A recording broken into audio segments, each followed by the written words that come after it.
going and making sure we were in the right city. I have my big heavy coat on. You were prepared. I had my big heavy coat with me, but I had it draped over my arm, and I'm thinking, okay, I can leave this in the car, or I should have left this in the car. So Pitt won the toss and has deferred. They kick away to Miami. Mark Walton will let that one skip through the end zone, and the Hurricanes will start from the touchback at the 25. That's been quite the year for the Hurricanes. This 2015 season has been. Started that season blowing a 20-point lead against Nebraska, coming back and winning that game in overtime, then had that worst defeat in school history, the 58-0 loss at Clemson that resulted in Al Golden being relieved of his duties the next day as the interim head coach. Won 3 of the last 4, including that spectacular last play at Duke. And here they come today looking to see if they can pick up what would be their 8th win of the season. So there's California cool quarterback Brad Kaya, 15, leading the Canes. Outside, and a nice catch by David Njoku, the tight end, on the first throw. There's a great example right away, Alan, of the Panthers trying to create pressure early on first down, but Kaya accurate with the football, and he's able to stand in there, take a shot, and get it out on time as the Hurricanes go with rhythm on second down. 5 in the first down play. Here will be the handoff. This will be Joseph Yearby, who'll have first down yardage before he's hit and stopped. About an 11 yards total on the drive in the 2 plays, and so Yearby moves the chains for the Hurricanes. Miami's goals for the day, fairly simple. They are, and some things to watch. Really win on first down, which they've done already. Limit the penalties, because that's what's been holding the Miami Hurricanes offense back. And then on the other side, they need to force turnovers on that Panther offense. They have been very good at it all season long. Of course, the Panthers have been very good at not giving them up. Little movement up front. There's one of those penalties. False start. Number 68. Offense. 5-yard penalty. First down. Stuart Mullins heads the ACC officiating crew today. And there is Nick Linder, the excellent center for the Hurricanes, who picks up the false start there. So back them up 5, and the Canes are behind the chains on this one. Larry Scott has talked about getting his team to focus on the details of preparation. There's another movement on the far side. LaShawn Scott reacted. False start. Number 11. Offense. 5-yard penalty. First down. We talked about the penalties throughout the season, and we touched on them, and that's frustration from your head coach to your offensive line to your wide receivers. There's no excuse for Scott to jump off sides outside at the wide receiver spot, and those numbers, that will hold you back. Those will lead to losing football games. He was looking inside and saw one of the Pitt defensive linemen jump and adjust a little bit, and he reacted to that, and now it's 1st and 20. Kaya with a nice throw to Njoku, who bounces off one defender and has a nice gain. He's going to get about 15 of it back. Alan, the Pitt defenders are going to learn early. You need to tackle and bring a lot of hats when you're coming at David Njoku. Better get the arms around him, huh? He's a big boy. 6'4", 244. So from the 1st and 20, it's 2nd and 5. Yearby gets the edge and gets the first down before he's knocked out of bounds by Avonte Maddox. This is the balance Miami's looking for offensively. You get a nice pass to your tight end, you're able to seal the edge, good crackback block by the wide receivers, and they gash the Panthers to the outside. Good mix of run and pass so far for Brad Kaya in this Miami Hurricanes offense. So across midfield into Pittsburgh territory, ball at the 49-yard line, and a fresh set of downs for the Canes. This is where you might want to go vertical if you're Brad Kaya.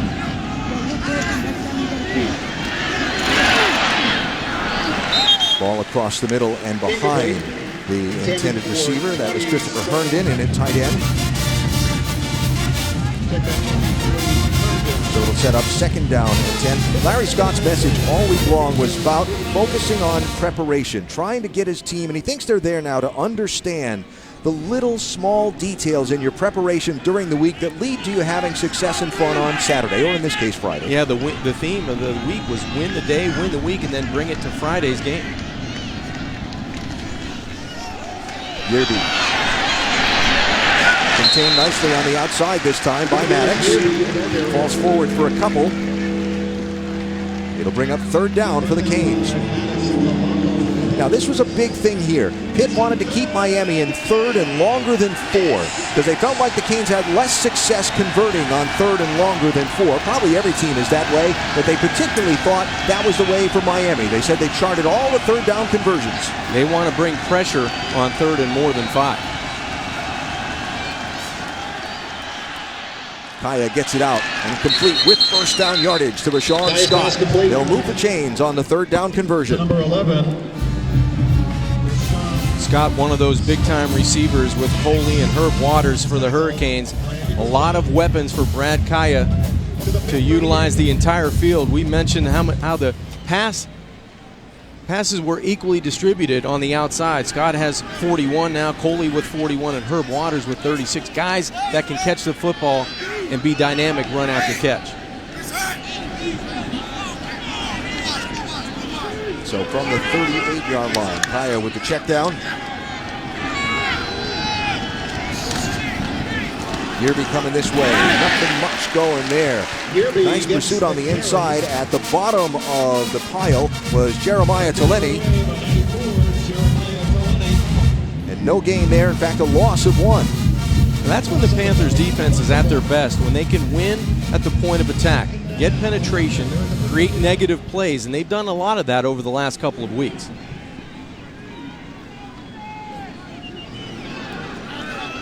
So they'll spot the ball actually back at the 40. Drive started at their own 25. 9th play of the series here for the Canes. Yearby gets away. And he's still going. At the 15 before he's knocked out of bounds by Lafayette Pitts, but Yearby bounced off a would-be tackler and made a nice gain on the outside. Great play call by offensive coordinator James Coley. He stuck with the run, and that's what the Hurricanes must do. Good individual effort by Yearby, getting to the outside and showing that speed, but sticking to the run helps out Brad Kaya eventually in the passing game. Gain of 35, first and goal from the 5. Yearby looking for the goal line. He'll be knocked down at the 1.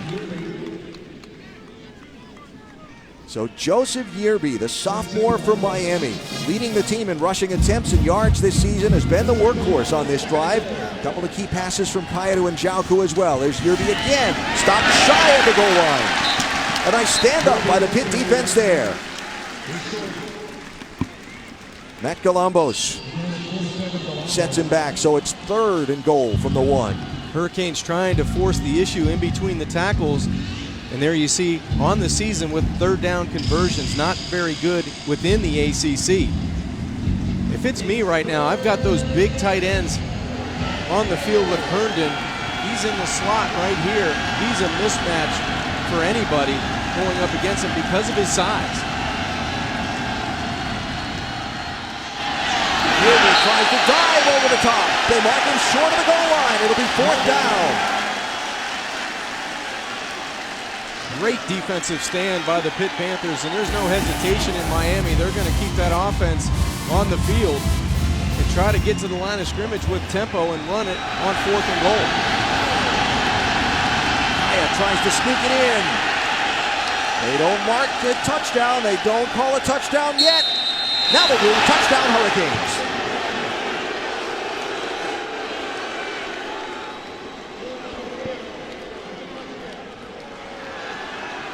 So they went to the line quickly. Kaya tried to push the pile forward and got just enough for them to call it a touchdown on the field.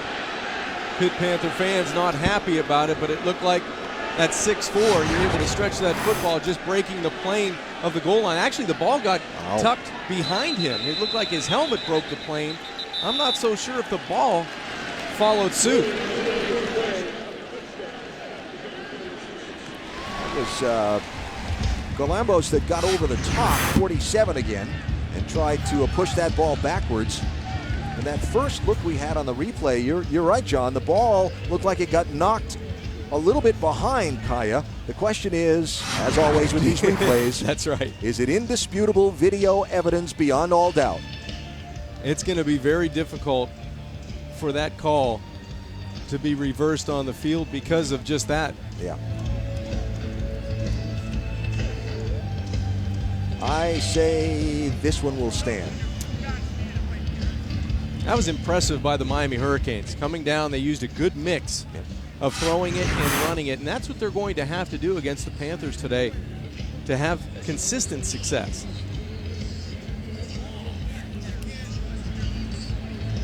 And Joseph Yearby, the workhorse. After review, the ruling on the field stands.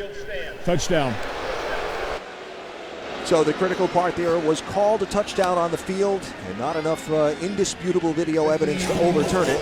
And so the Hurricanes, 75 yards down the field, led by Joseph Yearby, who had 8 carries for 57 of those 75 yards. A couple of big runs by Yearby. Good timing passing by Kaya. 7-0 Hurricanes. Michael Badgley remaining perfect on the season in point after tries. So Miami opens the game with a 4th and goal touchdown. 7-0 Canes in Pittsburgh.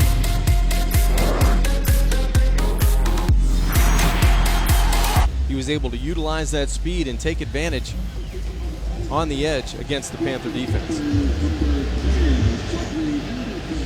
Took a lot of time off the clock, too, for the Canes. So now Pitt will try to answer. Ball will sail over the heads of Quadri Henderson. And so the Panthers will come onto the field for the first time. Quite a season, a nice year so far under Pat Narduzzi. 8-3 coming into this one. Of course, they lost last year's ACC Player of the Year just before the season opener. Had that heartbreaking loss to Iowa on the long field goal as time expired. But how about 8 wins for the first time since 2009? There are 3 losses to teams all ranked in the top 11 with a combined record of 31-2. Yeah, the 57-yard field goal at Iowa, that was their first loss of the season. And Nate Peterman, a guy that really picked up the reins in that second week for the Panthers. Peterman will hand the ball off. And the first carry of the game will be to Quadri Olesen. And a look at goals for the Panthers on this game today. Well, there's no secret. They want to run the football and take time of possession when they do it. They want to protect it as well, and then they want to keep the Miami wide receivers in front of them on defense. They did a pretty good job of that in that first series, but it was the running game of Joseph Yearby and that offensive line that took advantage. Peterman, the redshirt junior from Jacksonville, Florida. Will throw the ball for the first time. Take a shot across the middle. It's intercepted. Arnie Bush has a pickoff. Bush is down inside the 30-yard line, down to the 25. Arnie Bush with his 6th interception of the season for the Hurricanes. We were talking about making good decisions. We talked about it for Brad Kaya. The same holds true for Nate Peterman. Only 4 interceptions on the season, but Artie Burns staying at home in that safety spot. I don't know if Peterman ever located him, but he should have. Burns played center field and then went right to the Miami bench in a huge turnover early in this game.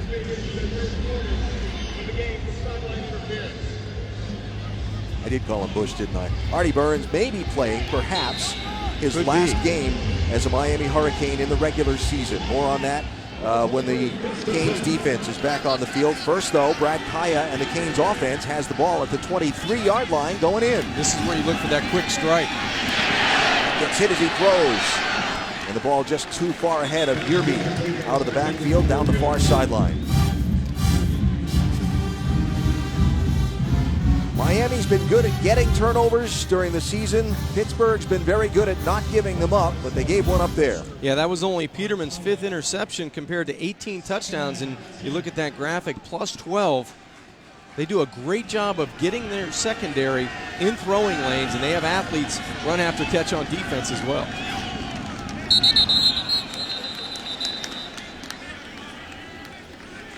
The penalty yardage total will be added on to here. Offside. Contact. Number 54 defense. 5-yard penalty. Second down. Be the first penalty of the day going against the Panthers. That'll be Tyreek Jarrett, who gets tagged for the foul. Imperative for Coach Narduzzi's defense to force a field goal opportunity here with the turnover. Trayon Gray, 32, is the setback now for Miami. Yearby out of the game for a breather. Probably rightfully so. Get a lot of yards on those legs in these opening series in a play. Gray has the ball, gets a little bit.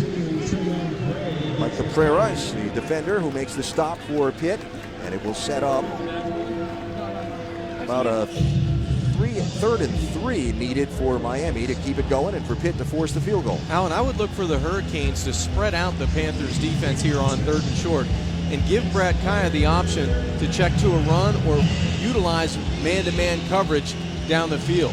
He does a great job at the line of scrimmage, and he has a lot of freedom to change plays. So there they are, 3 receivers near side, 1 on the far. That's 32 Gray, who's the one setback to the right of Kaya. 3rd and 3. Has a receiver but misses Standish Dobard, and it'll bring up 4th down. And the Panthers defense potentially gets the hold. Kaya's walking to the sideline, but the Miami field goal unit has not come onto the field yet. Now they do, okay.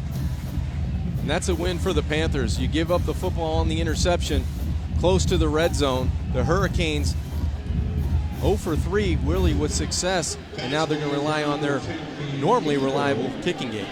Michael Badgley, 80% this year, 20 of 25. And this one from 33 is good. So points off turnovers. 3 there for the Canes on the interception. Badgley turns into a field goal. 10-0 Miami. Through the parking lot today, I got to see former teammates and Bill Fralick and Emil Boris and Tommy Brown and Bill Osborne. It was fun coming back to see some familiar faces. Big bounce on the kick, goes over the head of Quadri Henderson and the touchback. And Pitt will start at the 25-yard line. Reminder tonight, how about the Big 12 games this weekend, right? Tonight, got Baylor and TCU.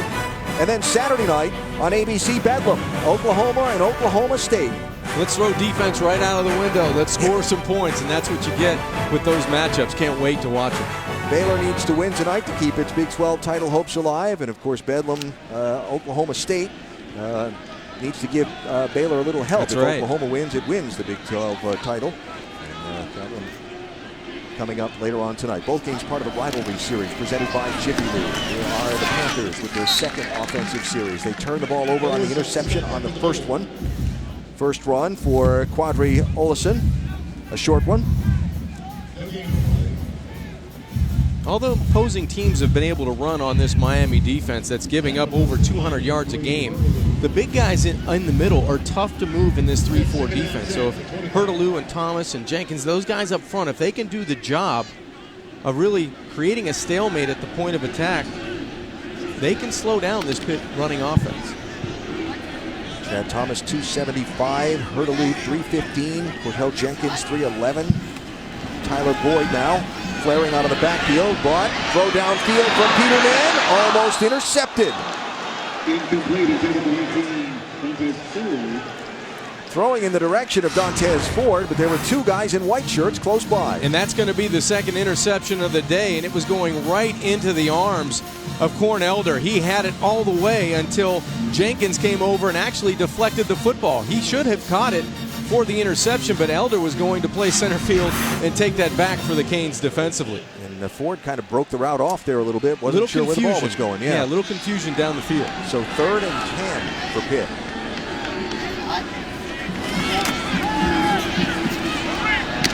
Peterman has the first down, throws it across to Zach Chellingsworth.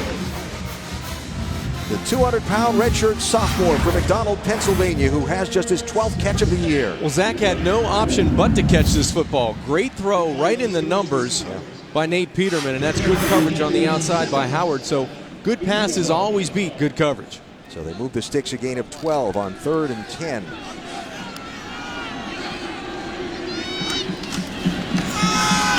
Olesen squirts through and a nice gain on first down before he's dropped by Calvin Hurtaloo from behind.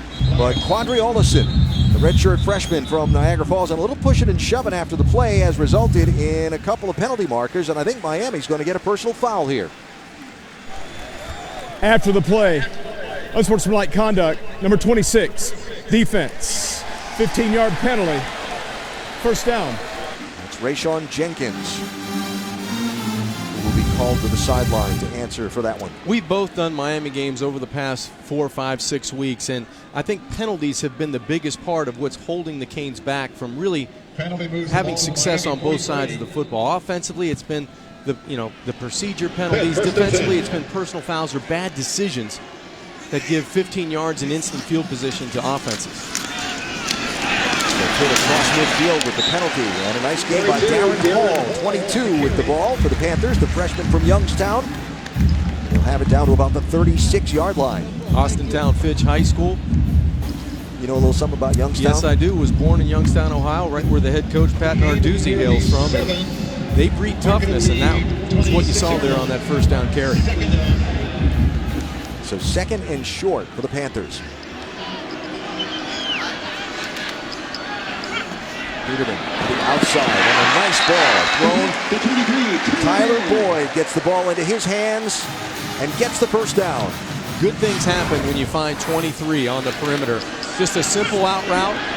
You gain leverage by the route, accurate throw on time, and you move the sticks for the Panthers. Boyd has a chance to overtake a couple of more Larry Fitzgerald career records here at Pitt, and I think anybody would agree when you overtake a Larry Fitzgerald career record at Pitt, you've done something. Absolutely. So now from the 28-yard line on a 1st and 10.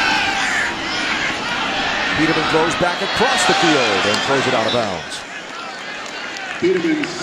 Nate Peterman, an interesting story in himself, was at Tennessee, and on what was his first start as a Vols quarterback back in 2013, hit his throwing hand on a helmet and tore ligaments in his thumb. And by the time he healed up and came back, they'd kind of made other plans at quarterback.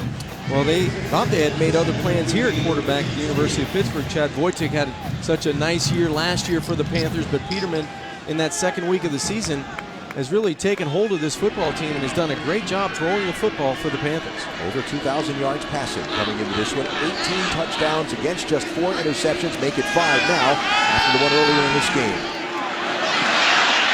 Hesitated just a minute and the pocket collapsed on him. Calvin Hurley at the bottom of the pile. 93 in there on the stop, as well as Al-Qadi Muhammad, number 8, over the games. Let's credit Al on the coverage of the Hurricanes. There's really nowhere to go with the football. Peterman actually trips in the backfield trying to make a play with his legs, but that's not his forte. Good pressure up front, but better coverage by the Canes in the secondary. So a loss of a couple, and you're back into 3rd and long now, 3rd and 12. They need the 18-yard line to keep the drive going.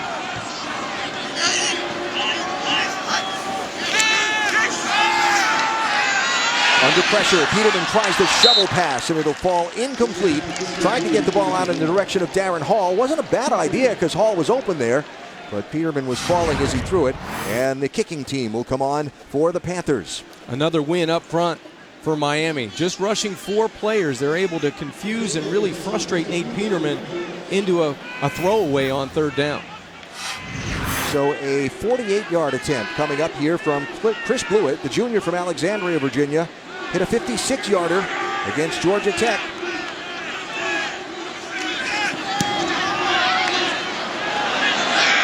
Off the upright and no good.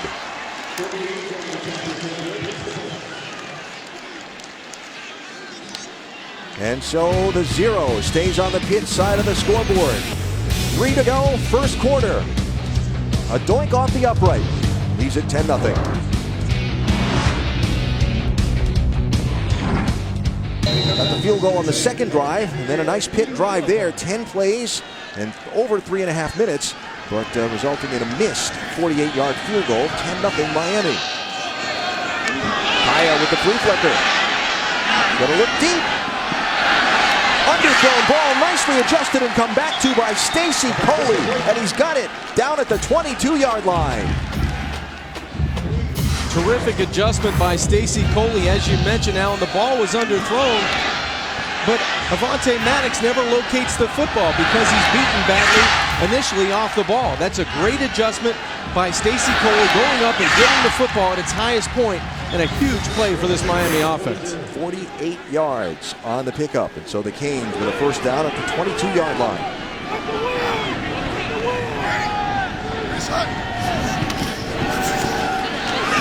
He's going to throw it up again, looking for it in the corner of the end zone. Rashawn Scott, touchdown Miami.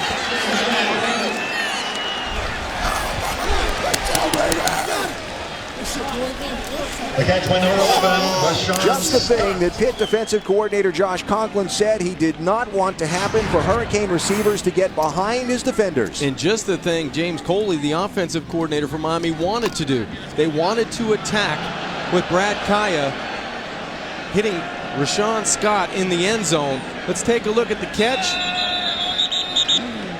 Boy, it looks like I can still see some green in between there. I don't know. That was a heck of an effort on the outside by Scott. Two things there. Where do you consider him to be in possession of the ball, where that foot makes contact with the ground? And then, is it indisputable video evidence? So it was a terrific effort by Rashawn Scott and a good throw away from coverage by Brad Kaya. Looks like he has the football there. Boy, that's close. I'm going to say if you back that up before the camera pushes into it a little bit, John, he's down. He's got possession of the ball before his foot even hits the ground. Now, the question is, what happens with the foot? Look at that. What terrific job of controlling his body to even have an opportunity to stay in bounds, and that's what was called on the play. Does a divot tell you something in football? It does in golf. It does in golf. Usually bad things for me. But that divot told me that it looked like he was in bounds. So Rashawn Scott, the fifth-year senior from Melbourne, Florida, and Brad Kaya, the sophomore quarterback from Los Angeles, hooking up on the touchdown pass as we await the verdict from replay official Tom DeJoseph and referee Stuart Mullins. Remember, it was called a touchdown on the field, so they've got to have indisputable video evidence beyond all doubt to overturn it.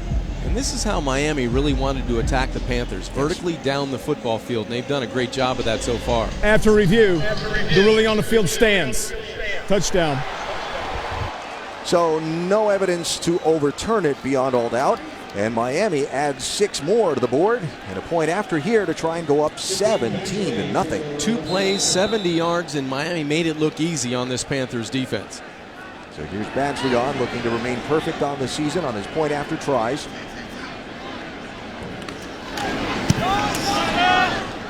.38 for 38 this year.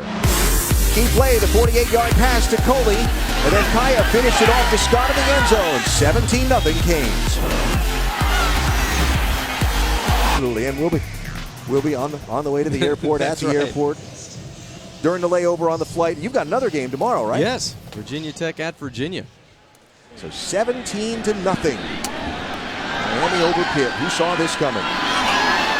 Here's Allison, who will get tripped up and fall at the 12-yard line. Let's check in with John Saunders. Hi, John. Hey guys, how you doing? And this is our Taco Bell studio update. Navy against Houston. This is Chris Swain taking it in from 4 yards out. Ties that game there. Right now, back to Alan and John.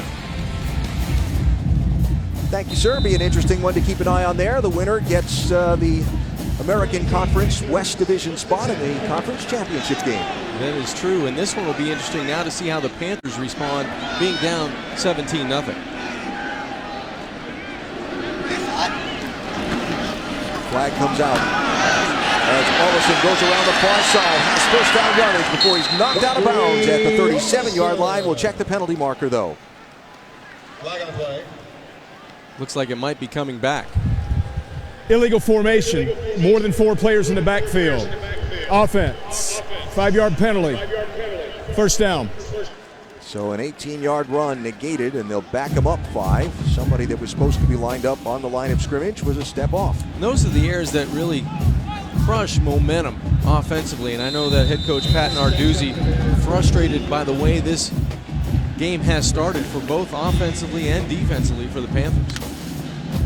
So they back it up now to the 14-yard line.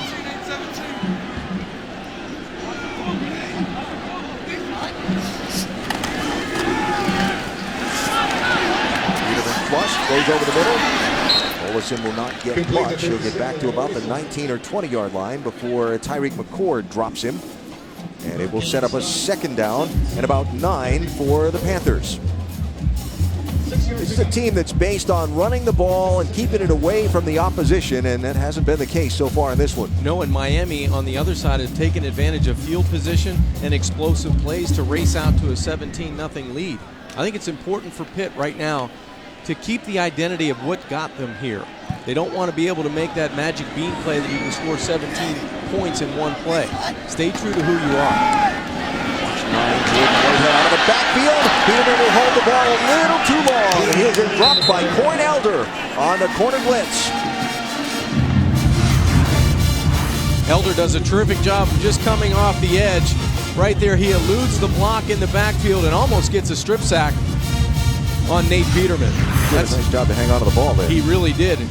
But that was good explosiveness off the edge. Terrific job by Elder.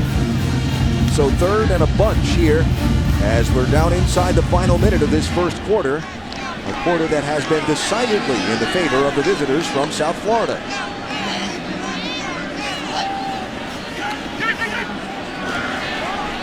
Peterman dumps it off inside. J.P. Holtz, the tight end, will get just past the original line of scrimmage before Elder drops him, and the punt team will come on for the Panthers. Negative plays are always going to hurt a team that relies on time of possession and running the football, and that's what the Panthers have done so far with penalties and an interception early in this game.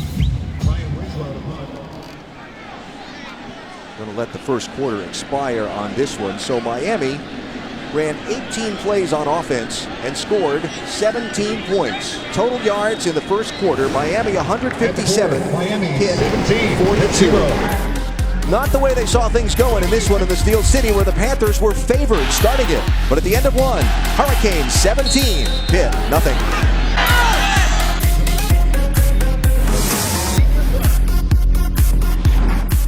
For the home team. No, happy for the visitors, as you mentioned before the break there. 18 plays, 17 points for the Hurricanes. It's been all explosive plays for Miami. 3 possessions for Miami, touchdown, field goal, touchdown. 3 possessions for the Panthers, interception, missed field goal, and now a punt by Ryan Winslow. Well, we'll get touched. Braxton Berrios is going to pick it up off the ground at the 48-yard line. That was gutsy. Got away with it, though. And so the Hurricane offense will come back onto the field.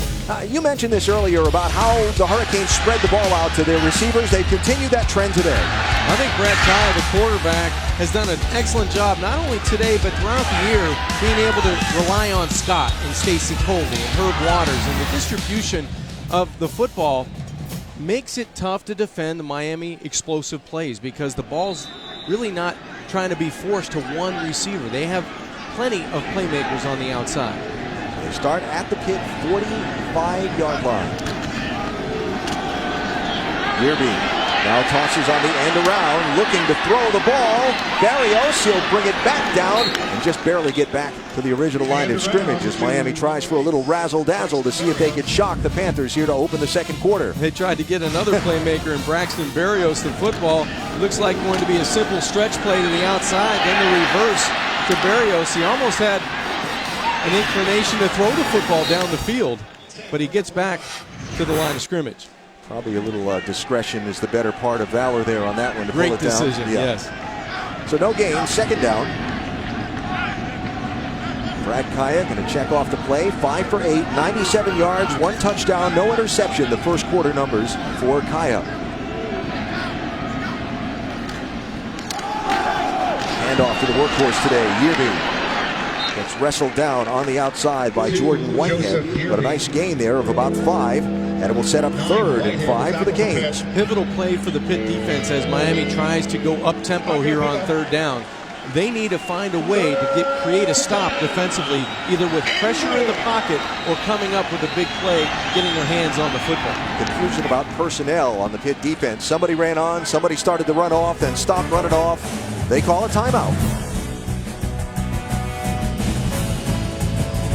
It looks like Sparty holds all the cards, defeating Ohio State and Michigan in dramatic style. Dramatic, yeah. Capital letters, bold print. That's right. For sure.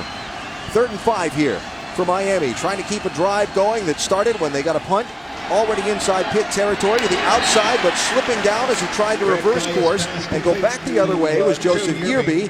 And he'll go back to the original line of scrimmage, and it'll set up 4th and 5. Big defensive stand by the Pitt Panthers there. Brad Kaya trying to get it out to Joseph Yerby on the perimeter, but Yerby loses his footing on the outside, which is easy to do inside of Heinz Field. So while Badgley has hit a 57-yard field goal against Georgia Tech last week, that was a Miami record. They'll bring the punter Justin Vogel on here to try and flip some field position and continue the Panthers' misery. Nice coverage downfield. Herb Waters standing at the goal line. Check that. That was Jamal Carter standing back at the goal line. Good hang time on the Vogel punt. And Pitt's going to have to start at their 1-yard line. Excellent special teams for Miami, but it's been the defense of the Hurricanes with a turnover early in this football game. Artie Burns steps in front of a pass and then pressure in the pocket on Nate Peterman. It's been multiple players there. Corn Elder comes in off the edge, so it's been pressure, being very stingy against the run, and then poor field position for the Panthers early in this game. No room for error here, starting on their 1. Olesen trying to get out of the end zone. He might get one on that one. Set up 2nd down and 9.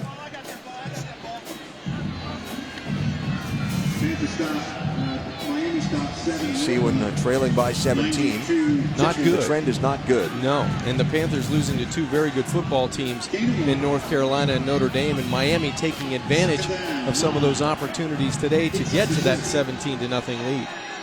2nd down and 9 from the 2. Peterman going to throw from his own end zone. Gets it away. Had a receiver on the far side, but right there to make the defensive play, Rayshawn Jenkins knocks it away, and it'll be 3rd down from the 2. Good play and a nice break on the football by Jenkins, but this is all about ball location. If the ball is located on the body of Tyler Boyd, he's able to go up and maybe climb the ladder to make the catch. So it's more about Peterman throwing the football on his body than it is about Jenkins going up and making the deflection. So 3rd down and 9 for the Panthers.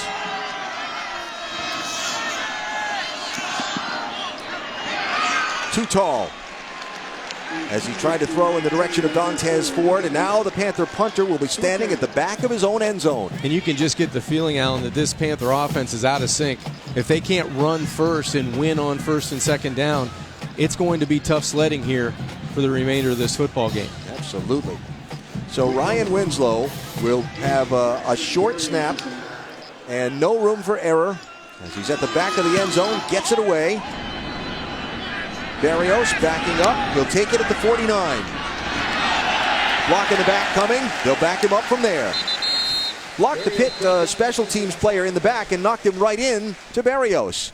And Felipe Motley makes the tackle for Pitt.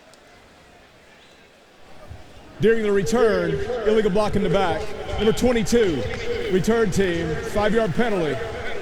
Correction, 10-yard penalty. 1st down. Timeout. So great field position for Miami is a little less special because of another penalty, but the Canes are up 17-0. It's 60s, and it has been a Miami-like day on the football field. 17-0 Canes, still early in this 2nd quarter. Look at the starting position in the game for the teams. Miami's taking advantage of that to run out to this 17-0 lead. Penalty backed them up to their own 41. Hand off to Mark Walton into the game. He'll get almost 10 on his 1st down carry. Walton, the freshman from Miami, Florida, had 3 rushing touchdowns a week ago, and the Canes win over Georgia Tech. He brings a burst and terrific speed on the outside as Miami tries to go up tempo here on 2nd and short. Trips receivers top of the screen. They'll hand it off to Walton. He'll have the 1st down. Walton. Walton, one of those players out of the high school football powerhouses that dot the South Florida area. Booker T. Washington High School. Was a 4-star player, according to the ESPN Recruiting Nation folks that do such things. Time to pass will go to Herb Waters, who will look for another 1st down and more down the far sideline before he's pushed out of bounds. Explosive plays on the outside and good work on the blocking on the perimeter by 2 big tight ends. Those are big bodies in Herndon and Dobar on the outside, and you have an athlete behind him in Herb Waters that's able to pick and choose to go inside and outside to move the chains again for the Hurricanes. Quickly down to the 32-yard line of Pitt. This is where you take a shot at the end zone if you're Kaya. He will. Across the middle and tripped up. A little foot contact there. Stacy Coley got his feet tangled up. Reggie Mitchell was back on defense for the Panthers, and the ball will fall incomplete. This is the time in the area where Brad Kaya can be very effective with those playmakers man-to-man down the field. You called it perfectly.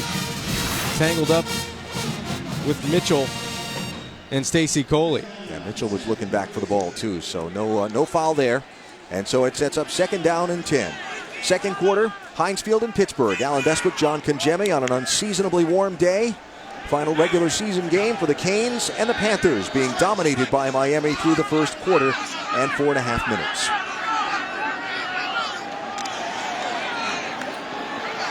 Here's Walton again. Can't quite get away from Tatamera Jr. at the bottom of the pile. 25 for the Panthers. Miami liking this tempo, really confusing the substitution opportunities for the Panthers. They look confused defensively right now. 1 of 4 on 3rd down are the Hurricanes in this game, because they haven't gotten to 3rd down very much.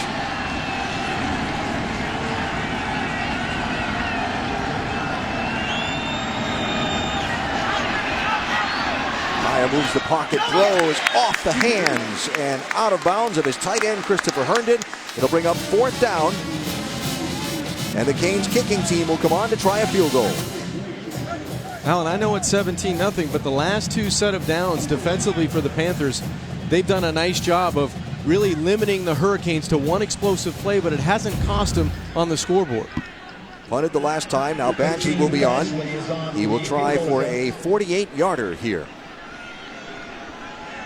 5 for 5 this year between 40 and 49 yards kicking is the sophomore from Summit, New Jersey.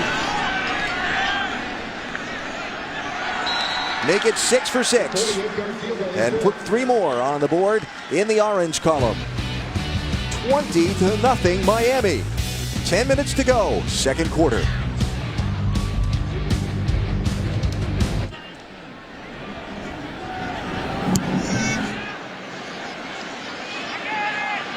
Kick taken at the goal line.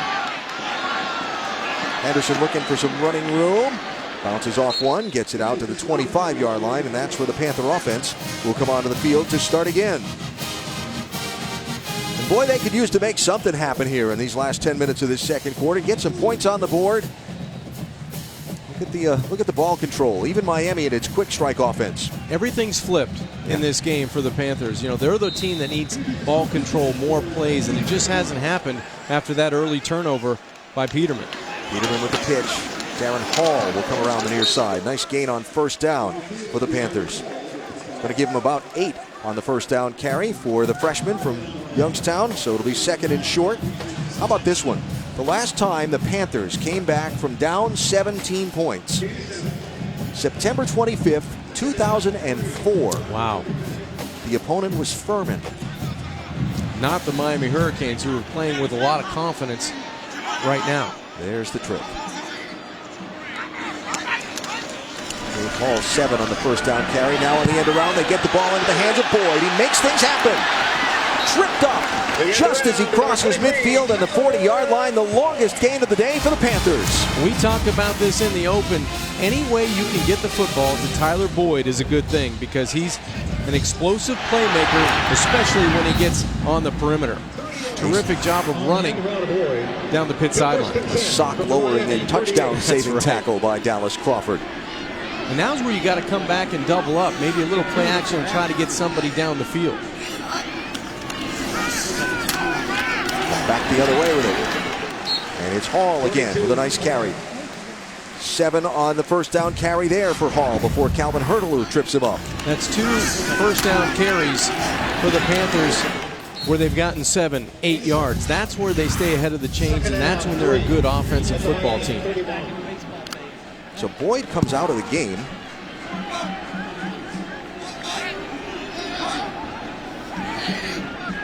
And Now a different look shown here by the Panthers to the Cane defense. They hand it off inside to Hall, but he does not pick up the first down.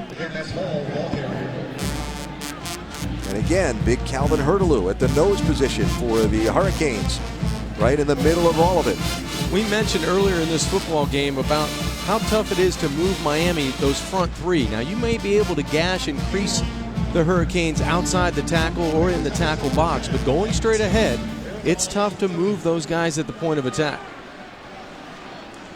So can Mark D'Onofrio's defense stop the Pitt drive here at 3rd and 2?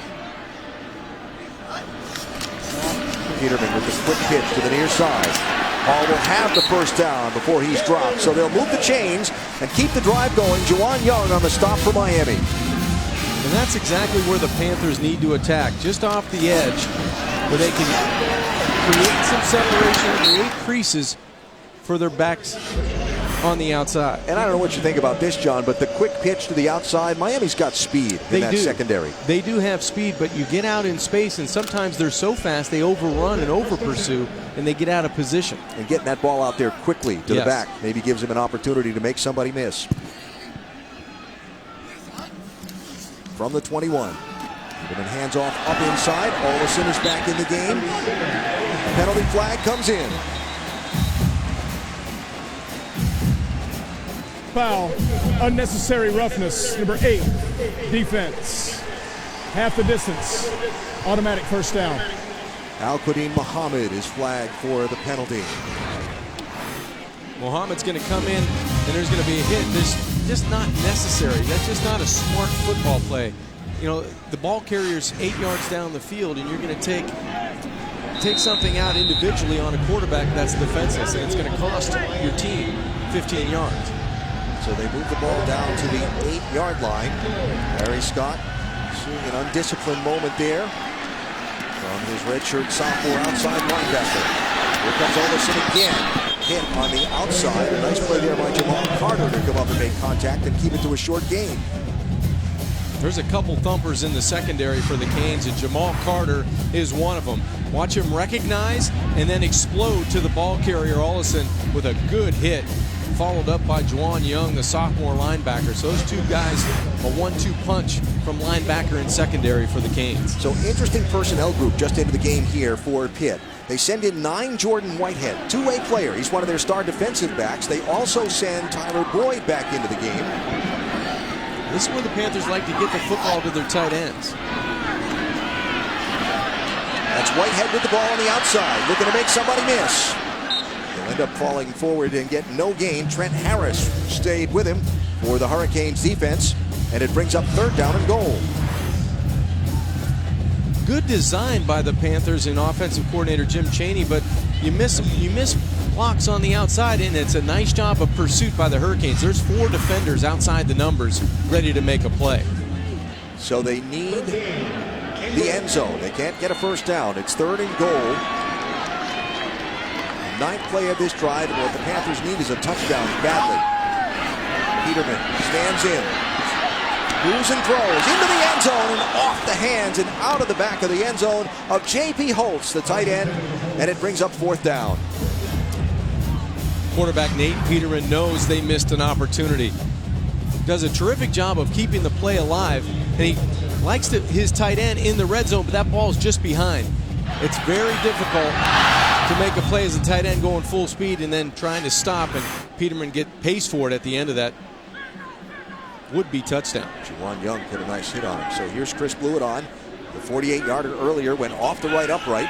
This one from the right hash mark. And the Panthers have their first points of the game. 5 minutes to go, 2nd quarter. A 17-point difference now.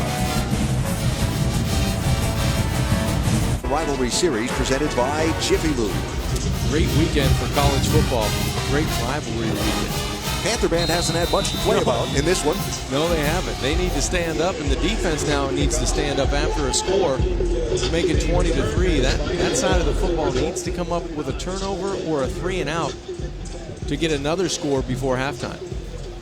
But part of the construct of this Pitt offense is the drive that it took them to get those 3 points on the board, as the kick is going to be squibbed down the middle of the field. taken by Cornelder. He'll get plowed under at the 21-yard line. Think about this. It took the Panthers 10 plays to go the 68 yards, but the trick is 4 minutes and 47 seconds off the clock. Now that's great if you're in a close game or you're ahead. If you're behind and you're playing against this guy, it's not so great. Who's done it 3 games in a row where he's had a rushing TD and a passing TD. You know, Brad Kai is a player that can take over a football game, and he's done it with a vertical passing game, he's done it with accuracy, and he's done it with leadership. This is a guy that's a tough quarterback for only a sophomore, and I just like his moxie. I like the way he conducts himself on the field. He's definitely the leader of that side of the football. Canes offense starts at the 22-yard line. First down pass is completed to the tight end, David Njoku. He'll have about 8 on the first down pickup. Now give him 7 or so. It'll be second down and a long 2, a short 3. And Alan, when you flip that around, the Canes, they want to get another scoring opportunity before halftime to keep that cushion. Keep your foot on the gas. That's right. Panthers scrambling around to deal with the trips receivers near side. They'll just hand it off inside to Yearby, who will be stopped short of first down yardage. Down around his ankles was Rory Blair. Nicholas Grigsby came in and finished him off, so it's 3rd and 1. Probably the most important play for this Panther defense in this first half. They have to find a way, Alan, to raise up and win that battle at the line of scrimmage against a very good offensive line.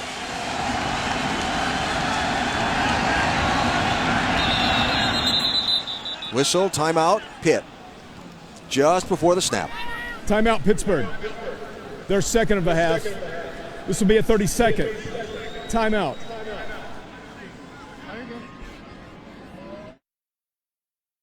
Pat Narduzzi on the left, Larry Scott on the right. Earlier, Scott's team went for it on 4th and goal from the 1, scored a touchdown. Now the Miami offense will go for it on a 3rd and short, and really critical for the Pitt defense to see if they can get a stuff. I wouldn't be surprised if you saw Miami go with a little play action and try to get it outside to one of their playmakers. Pitt's going to have everybody at the line of scrimmage. Miami trying to spread out the Panthers by formation. Watch the slot receiver. Often a key player on that play action. They will hand it off inside. Yearby fighting forward. Depends on the spot. It's close. Check that 2 Yearby. Darrell Render, 91, was at the bottom of the pile. Question is, where do they spot the ball? I believe they'll have to have a look at that one. The Panthers did a great job at the point of attack there to the short side of the field. You mentioned Darrell Render, Price, Jarrett, those guys up front, creating some penetration against Larry Scott's offensive line. Just thinking about the old John Madden left foot spot or right foot spot. That's right. That was a left foot spot. Maybe just shy of where the Hurricanes needed to get to. Remember the first and 10 line, the yellow line you see on the field is not the official. That is the official by that much. So now, on the far sideline, if you are Larry Scott, do you go for it? You went for it on 4th and goal, but here you're at your own 32-yard line. Well, it sure looks like they have the offense huddled up, but for me, if I were the head coach, I'd probably punt the football away, only because you've got a pretty sizable lead right now, and you don't want to give the Panthers any life going to halftime. That would be the prudent thing to do, but right now, with a team that's trying to ride some momentum, trying to get to 9 victories ultimately in the season, and maybe coaching for your future at the University of Miami, he may want to keep that offense out on the field and show some toughness and show some courage here on 4th down. Here they come, the Miami offense on 4th and inches at their own 32-yard line. Kaya leans forward and looks like he should have enough for the first down. Yeah, that last push by the sophomore quarterback is going to move the chains for the Hurricanes, it looks like. First down, Miami. Hear a line a lot from coaches these days, and I kind of agree with it. Look, if we can't gain a couple inches with our team, then we didn't deserve to win the game. Yeah, and then when you miss that and you give up 7 points, you go, why didn't we just punt the football? Sometimes no way to get a correct answer when you're a coach, right? That's right. That's why I'm glad we're up here, partner.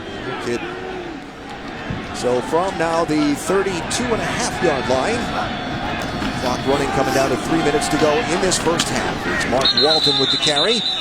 Stood up by Jordan Whitehead, first in there, 9 for the Panthers. Very short gain.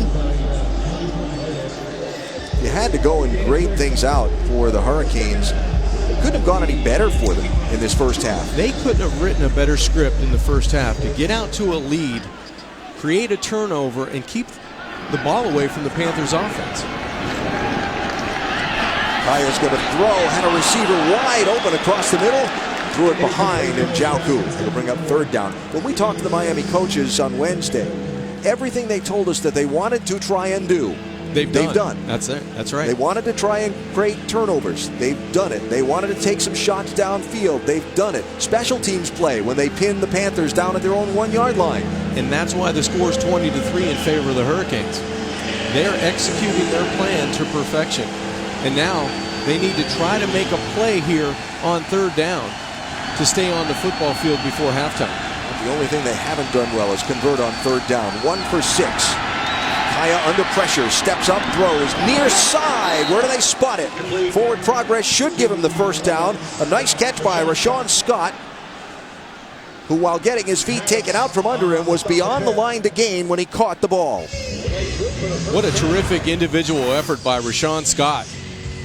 Pretty good protection in the pocket. Kaya steps up into the pocket and just a snag to the outside because that ball was not on his body. And this is a guy that's battled through shoulder injuries this entire year. Courageous catch. So Miami keeps the drive going and the clock winding.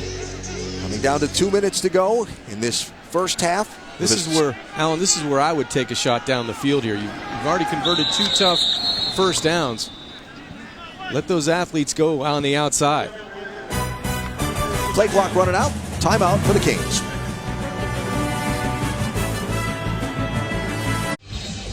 Been a challenge for the Pitt defense. Pat Narduzzi's team trailing by 17 to Miami. 2 minutes to go here in this first half. Canes with a 1st and 10 from their own 43-yard line. Larry Scott's team has executed about as well as could be expected, with the exception of the third down conversions and penalties. A few more than he would probably care to have. But Brad Kaya up under center. And he'll hand off to Walton. Nice penetration by the Panther front. Matt Steinbeck is through with the stop. Steinbeck, one of those players playing aggressive and really contributing on defense for the Panthers this year. 5th-year senior from here in Pittsburgh. His dad, Bob, was a roommate of mine way back when. Yes, sir. So I should find him and get some stories? Oh, no, you don't find him today. Loss of 2, 2nd and 12. Minute and a half to go. Kaya's got a receiver, Walton, out of the backfield. One of the things that Miami offensive coordinator James Coley told us they liked was the matchup of the Miami running backs against the Pitt linebackers. Terrific decision by Brad Kaya. Watch the rhythm. Bang. Foot in the ground, ball up, great touch, and away from the defender, Cabrera. That's just an excellent throw away from coverage. 22-yard gain, takes the ball down to the 37-yard line. Kaya under pressure, throws outside. It will be Njoku again who will have the catch, short yardage. And we're down under a minute to go in this second quarter. Trevor Darling, the offensive left tackle for the Hurricanes, slow to get up on that play. Take a look at him trying to defend in pass protection here on second down. Kaya's ball thrown, but Lawrence Cager is out of bounds at the reception. And it will set up a third down and long for Miami. And the clock stopped with 36 seconds to go. Offensive coordinator James Coley trying to get another score with 30 seconds left to go before halftime. And the name we haven't really called a whole lot is Stacy Coley. He's going to be in the slot right around the 35-yard line. That's a matchup you want to be able to try to get him the football, especially as you're getting closer to the red zone, because he can find some room and some windows for Brad Kaya. Pressure. Kaya throws, has a receiver and a first down. Rashawn Scott out to the near side as Kaya takes a hit. but Scott finds a way to get free just beyond the line to gain again.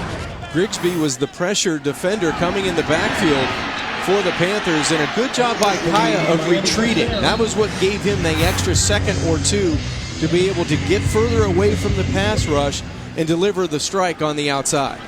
So 28 seconds to go. 13th play of the drive here for the Canes. Again, Scott on the far side. He'll step out of bounds at the 22-yard line. Navy and Houston ongoing, plus conversation about the games coming up later this afternoon. It's the Dave and Buster halftime report with John Saunders and Mark May coming up after these final 23 seconds here at Heinz Field. You know whose name we haven't called today? Who's that? Juan Price. That's right. One of the defensive top, end. Yeah, one of the top defenders for Pitt. He's got all kinds. Well, he leads the ACC in sacks, tackles for loss, and we haven't called his number yet today. Ball in and out of the hands of the intended receiver. That was Herb Waters. Jordan Whitehead defending there. Yeah, Juan Price leads the ACC in sacks. He's fourth in the nation in sacks per game. That was about as close as he's gotten to Kaya there, and he was about an arm length away when Kaya let go of the ball. And probably the reason for that, I think Kaya and the offensive line for the Hurricanes, they've done a nice job of getting the football out on time. You know, they hadn't hold on to the football very long. He's a rhythm thrower, very decisive, and I think that's beating the pressure by Price and company for the Panthers. Third down. Kaya lets one go. Trying to fight for it was Scott on the outside. Maddox was there. Flag comes in from the secondary. Going to be pass interference against Avonte Maddox. Pass interference, number 14. Defense, 15-yard penalty. First down. So 12 seconds to go. Miami still has 2 timeouts. And they're going to have the ball first and goal at the 6-yard line. And the Panthers were looking to get off the field there on third down. A very costly penalty on the outside. Maddox didn't agree with it, but you're right. The ball's going to be spotted around the 6-yard line. And the Hurricane offense, multiple cracks left to go with 12 seconds.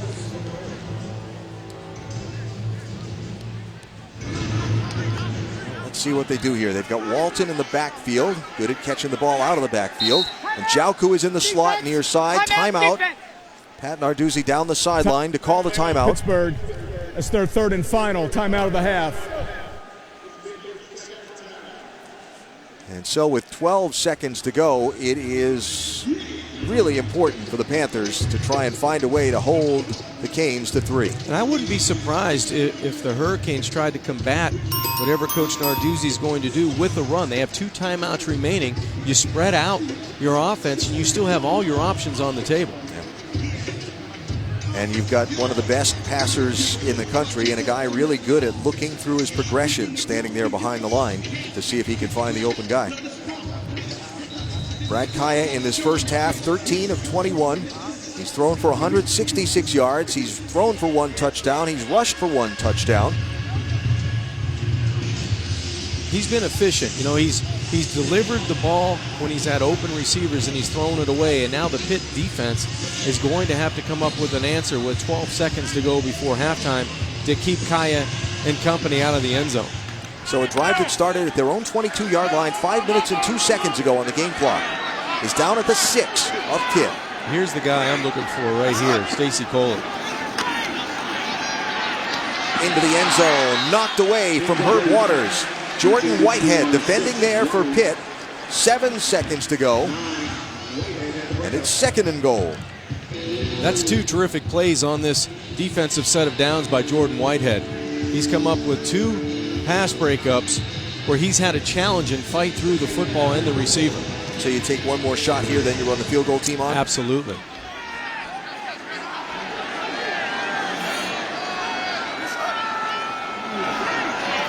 Kaya throws to the outside. Waters was all locked up there. He and Lafayette Pitts were hooked together almost like a truck and a trailer. And so the kicking unit will come on for the Canes with 2 seconds to go in the half. And that's a win for the Panthers because Kaya and company were rolling on that drive to close out into halftime, and they would have loved to have finished that drive with 6 points. So here's Badgley. 2 for 2 today. You see the distances. This one from 23.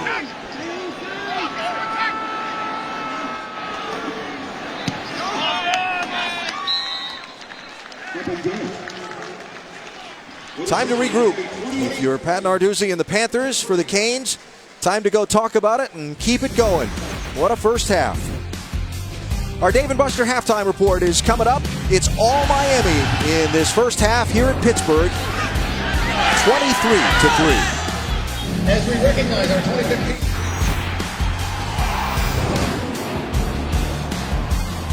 What they do best. They control the football on offense. They don't beat themselves. And they take the football and they try to take a 7, 8, 9 play drive and cash in for 6 points. So Quadri Henderson will be back deep to take the second half kick off the foot of Michael Badgley, who in that first half set a new record for most made field goals in a season for the Hurricanes. Henderson will take it, try and cross all the way over. Flag comes in. Whatever yardage they gain, they're probably going to give some up back. Would you like to see most, while the referee straightens that out, did you get tired of seeing penalties on kickoffs all the time? It seems like there's at least 1 or 2 every time special teams hit the Get field. the return holding. Number 48. Return team, half the distance. First down. So back to that field position thing you just mentioned, John. We were talking about the Panthers in that first half. Their average start position was their own 19-yard line. This is going to be probably inside the 10-yard line, closer to the 8. Yep, that looks like where they're going to mark the ball. So that is where Pitt will start its first drive of the second half. Quarterback Nate Peterman in the first half, only 5 of 12 passing for 36 yards. No touchdowns, 1 interception. He'll hand it here to Tyler Boyd. His number hasn't been called a lot. One of the big playmakers for the Panthers. He'll have the first down carry and get some decent yards. Boyd, the junior out of Clairton, Pennsylvania, who is first in the ACC in receptions per game, receiving yards per game, the career leader at Pitt in receptions and receiving yards, and the active ACC career leader in 6 other categories. And I think he just hurt himself on that last play. It looked like Calvin Hurtaloo was coming from that nose tackle spot. I'm not so sure that Tyler Boyd, the explosive player for the Panthers, is 100% right now. Coming this way. Olesen not going to get to the yard to gain. It'll be close, but not quite there. And it'll set up 3rd and short for the Panthers. Cortel Jenkins getting up off the bottom of the stack. The big 311-pound sophomore, defensive tackle for the Hurricanes. So 3rd down, so critical for the Panthers to start this second half off with a sustained drive. Yeah, they have to be better on 3rd down. Only 2 of 6 in that first half. They have to be able to stay on the field here with their first opportunity in the second half. Quick toss to the outside. Olesen will have the first down and more. Out to nearly the 30-yard line before Rayshawn Jenkins knocks him down. Good instinctive running and a nice cut back to the inside by the redshirt freshman Olesen. Over 1,000 yards, a great story this year for the Panthers. That was his best run in a critical situation in this football game. Yeah, he was the 3rd string running back starting the season. And now he's been their team leader all throughout the year. So out to the 30-yard line. Peterman's going to throw. He's going to take a shot across the middle to Boyd, who gets cracked after he catches it by Deion Bush. But another first down as they get the ball into the hands of Tyler Boyd. Alan, when you run the football effectively, you can open up the passing game to your playmaker. Tyler Boyd, a terrific route. Boy, good cut coming across and showing great toughness at the end of this catch. Big hit out of the secondary by Deion Bush, but terrific route on the outside by Tyler Boyd. And no question that Peterman, from that replay that came from behind the defense, no question he wasn't looking for anybody else but Boyd.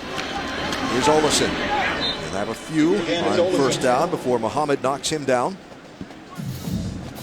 You're talking about the story of Olesen. Of course, last year's ACC Player of the Year, James Conner, was injured in the second quarter of the season opener, out for the season. Rashid Ibrahim had an Achilles injury. He's out for the season. And so here comes Olesen. And all he's done is rush for 1,011 yards and 10 touchdowns starting today. He's been the workhorse for the Panthers on the ground this season.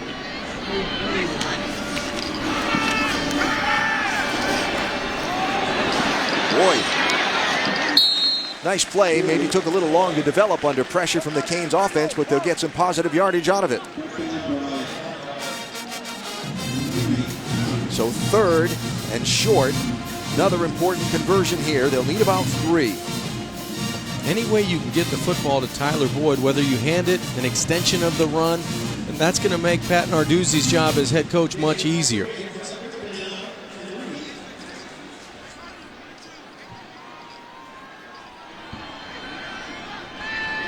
Boyd, the middle of the 3 receivers, top of the screen.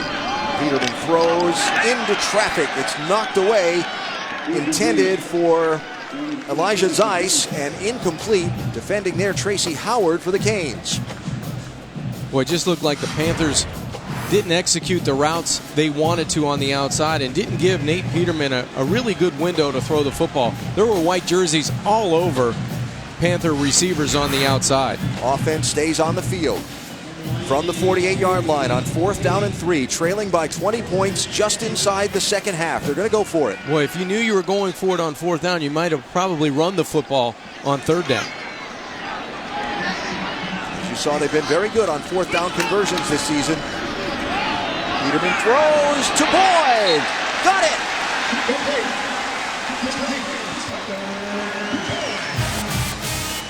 There's that guy. When you need a play, Boyd's going to be able to create and create separation. What a route. Yeah. Really lost Tracy Howard on that little stick to the inside and back outside, and credit Peterman with an accurate throw on 4th down. He planted that foot and changed directions 180 degrees in a blink. Pretty good, isn't it? Yeah, I like him.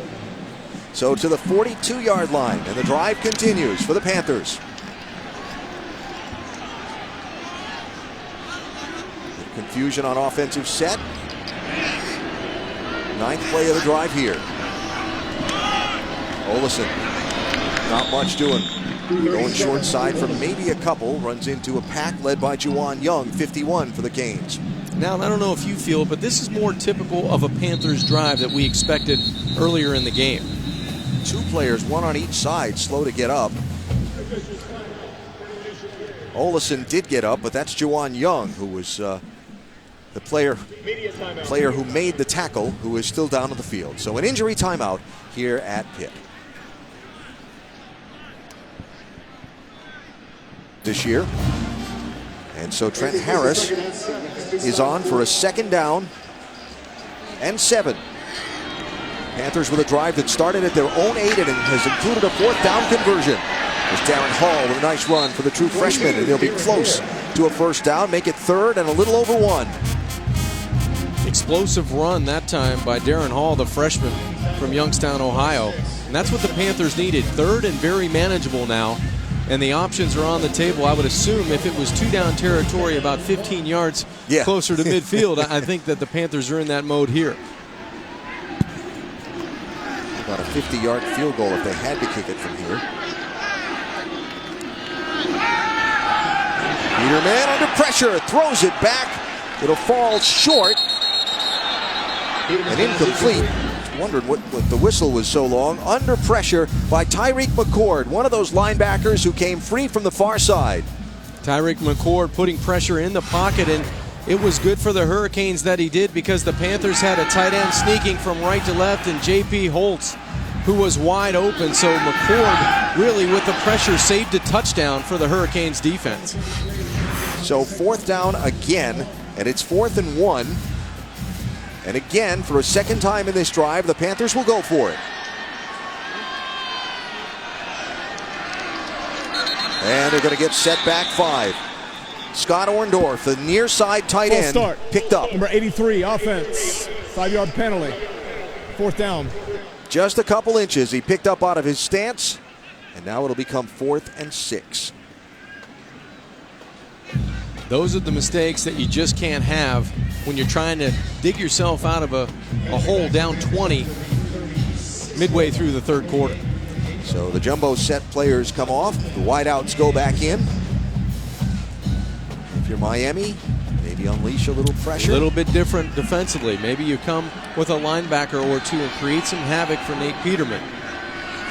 They need the 32. And another whistle. Delay of game. Offense. 5-yard penalty. 4th down. You can live with the penalty on 4th down with the procedure, but when you have a delay of game, that's on your quarterback, and you have to be able to call a timeout. You have to be able to keep yourself in a 4th and manageable. Now you're in 4th and 11, and you punt the football away. So the kicker, Ryan Winslow, will stand at his own 43-yard line. See if they can flip the field position anyway and try and claim something out of this drive. A little too far for a fake. And we'll go into the end zone, and the net on that one will not be much. 11 plays, 5.5 minutes. Nothing to show for it for Pitt. 20 points to Miami. Brad Kaya, his first possession of the third quarter, hands off to Joseph Yearby, a frequent sight at the beginning of the first half also. And I think that's been the big difference for Miami today, Alan, is their ability to run the football, control some clock, and take advantage of some of the field position they had in the first half. Check that out. 3 drives of 10 plays or more for the Panthers, and they got a point for each one of them.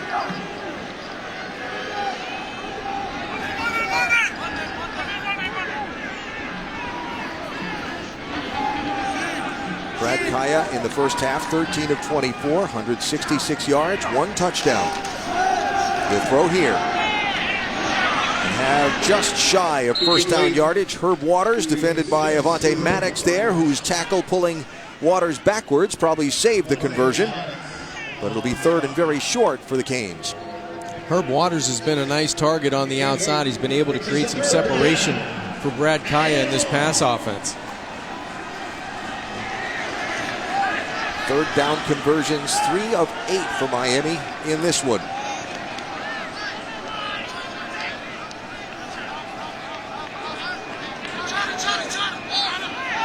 Shuffling receivers to the short side. Panthers bring some heat up the middle, but somehow Yearby finds a way to step around Reggie Mitchell's pursuit and penetration into the backfield. And that's the vision you get with Joseph Yearby. He could have just put his head down and tried to bowl his way, but watch the little jump cut right there, and he's able to elude the tackle at the line of scrimmage by Reggie Mitchell and move the chains because of that vision. So ball out just shy of the 33-yard line, and a fresh set of downs for the Hurricanes. This is where I would go play action and try to go over the top here. Yearby, who finds a way to squirt through the line of scrimmage. Nice pickup on first down before Rory Blair drops him. Joseph Yearby today, 72 yards rushing on 14 carries. As you look at some of the other action still to come on the ESPN and ABC networks, Iowa, Nebraska. What do you think about that one, Bart? I think that is a chance for Iowa to no longer be unbeaten. But everything, you listen to the conversation about the college football playoff rankings and so on. All Iowa's done is win. I know. They've shut up all of their critics. In the hot weather, in the cold weather, at home, on the road, all they've done is win every game. Stacy Coley there, hit by Nicholas Grigsby in the backfield. And the bell tolls for 3rd down again. Yeah, important down for the Pitt defense to try to get off the football field.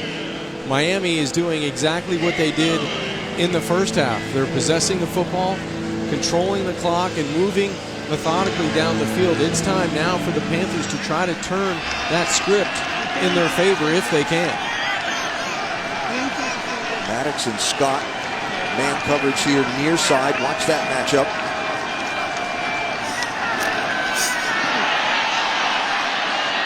Kaya throws downfield. Maddox almost had the interception, and Scott came back to make the defensive play. Sometimes you're a receiver, and when you're a receiver, sometimes you're a defender. And that's a great job by Rashad Scott of being able to bail out his quarterback. Kaya, if he was able to step into this, had his big play man down the sidelines, but an underthrow and a good play by Scott prevented the interception by Maddox. Justin Vogel punts will be well away from Vontae Maddox, and watching for the spot here. Still moving, still moving. And for the first time, the Panthers are going to have some pretty decent field position to start a drive. They need to make something happen on the scoreboard with it, though. And a chance to win the Big 12 championship with a win over their rival on the road tomorrow night. Nice run on first down. Darren Hall with a big gain. They'll spot him with first down yardage, and just like that, the Panthers are out almost to midfield. You know, Hall only has a few carries, but you can see the explosiveness when he gets through to that second level. Nice 1-2 punch with Olesen and Hall in the backfield for the Panthers. Interesting kid, had an injury-shortened senior season in high school. Now here he is as a true freshman in college, and you're at that time of the year where a lot of freshmen hit the wall, if you will. Not him. He hits a Miami defender, but not before he's about 7 yards downfield. This offensive line has done an excellent job all year for the running attack for the Panthers, in a huge hole. Just a terrific job by Artie Rao and Dorian Johnson, Alex Officer up front for the Panthers. So into Miami territory, they'll spot it at the 46-yard line. Give it to the hot hand. Gain of 6 as Hall is down to the 40-yard line before he's hit by Tyreek McCord, 17 for the Canes. And McCord, the one that took the hit there, and he is down on the turf.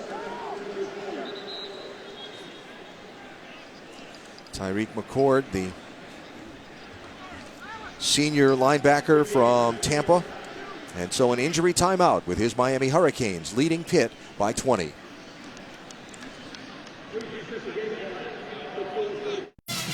Tyreek McCord walked off the field under his own power. Good to see.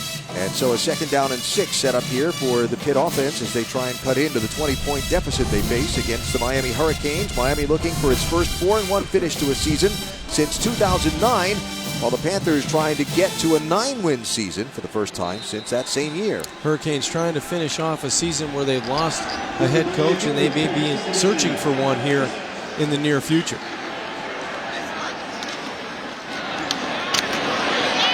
Darren Hall will be close to the first down again. He's been the workhorse in the backfield on this drive. 215-pound freshman from Youngstown, Ohio.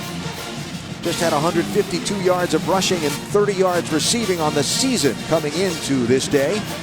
He's got 63 yards on 10 carries in this one. And I would imagine the Panthers in 2-down territory here again with the ball on the 35-yard line.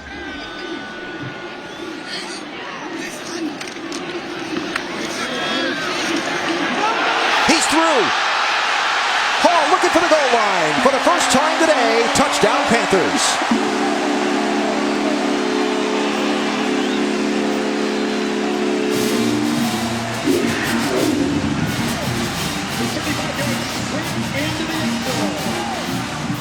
Darren Hall gets it done on that drive for the guys in blue.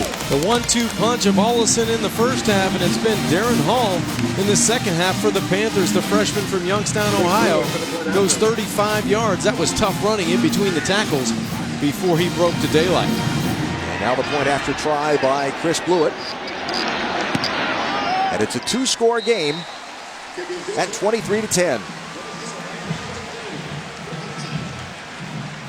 Now, Darren Hall carried the ball again and again and again on that drive.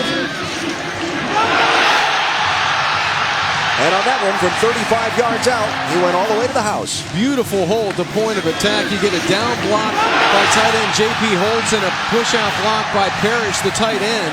And good north-south running by the freshman running back. Watch him break a couple of arm tackles, and now it's a foot race to the end zone that Hall's going to win most of the time. Now, here's the other thing about that drive, John, that was interesting for the Panthers. It only took 1:59 off the clock. Which is unusual. Yes. They took the good field position, turned it into a touchdown fairly quickly. we saw on their prior drive, it took them like 5 minutes, and they got nothing on it. And remember, that first half, the Panthers started inside of the 20-yard line with average field position, so now you get a little momentum, and I think that's what head coach Pat Narduzzi is trying to preach to his team on the sidelines right now.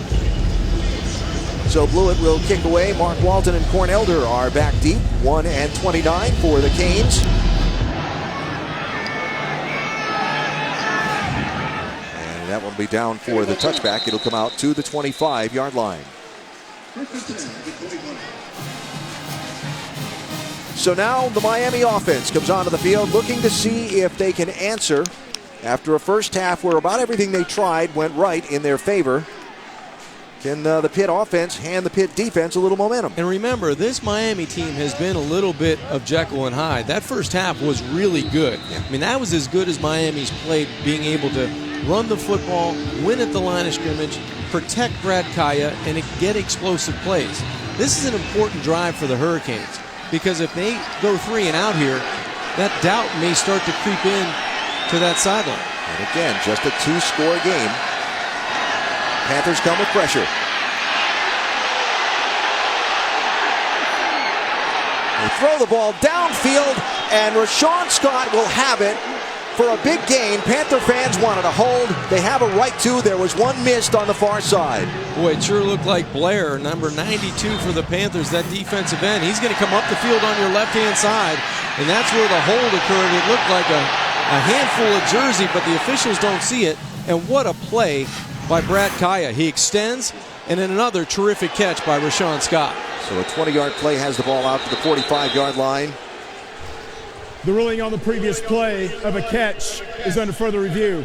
So they're going to look at the catch on the sideline. Meanwhile, Pat Fitzgerald is out on the field yelling, "Where's the hold?" And again, he has a right to on that particular one. Let's take a look at the end result of the play. There's the catch with the left foot down clearly. You can't tell possession, but initially it looked like it was a clean catch right there. He controls the football He's got the ball to all the the way to ground. the ground. I think that's an easy catch. Yep. I think what head coach Pat Narduzzi was complaining about was, as you said, Alan, the hold way back around the 10-yard line. And of course, they can't go back and review that, but it does at least give him the opportunity to vent, express his feelings. That's right. Yeah, that foot was down before the knee came down, and he clearly has possession of the ball all the way to the ground. After review, the ruling on the field stands. First down. So Miami gets the conversion, to the consternation of the Pitt fans and coaches. And the Canes have the ball out at the 45-yard line. The thing that was most impressive was the extension of the play by Brad Kaya, who's really not known for his feet outside the pocket. First and 10, 45.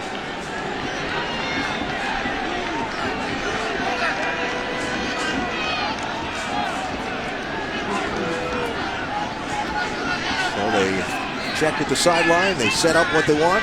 Yearby repositions. Kaya throws near side. Stacy Coley bounces off one, but he won't get away. Lafayette Pitts was there, 6 for the stop, as was Nicholas Grigsby. Freeze, they call him, 3 for the Panthers. Good speed by the Panther defense on the outside to get to the playmakers before they could get north and south with the football. Loss of 1, 2nd and 11. I just think when I watch Kaya operate, California cool, you know? You called it in the beginning, and he's done that throughout almost 3 quarters tonight. Go inside to Njoku, who have a good pickup and will set up 3rd and about 4. Kaya just stands there. He looks over the line, looks over the alignment, stands in the pocket. He knows when to get rid of the ball. He doesn't take a lot of sacks, and he has a quick release, but he has the patience to check down. He knows his check downs, and he knows when to look at them. Most important thing about Brad Kaya is his rhythm. He's a rhythm passer, and when he makes a decision, it's decisive. I mean, you don't have to wait. That ball is going to come out for offensive coordinator James Coley, and that's when they're at their best. 3rd and 3. Can the Pitt defense get off the field? Yearby is going to have room. He'll have the first down.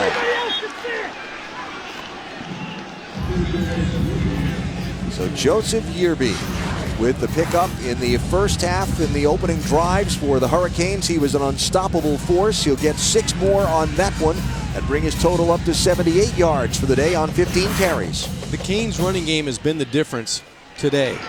They're able to rely on it, and when you can have both a good mix in run and pass, you keep that defense on their heels.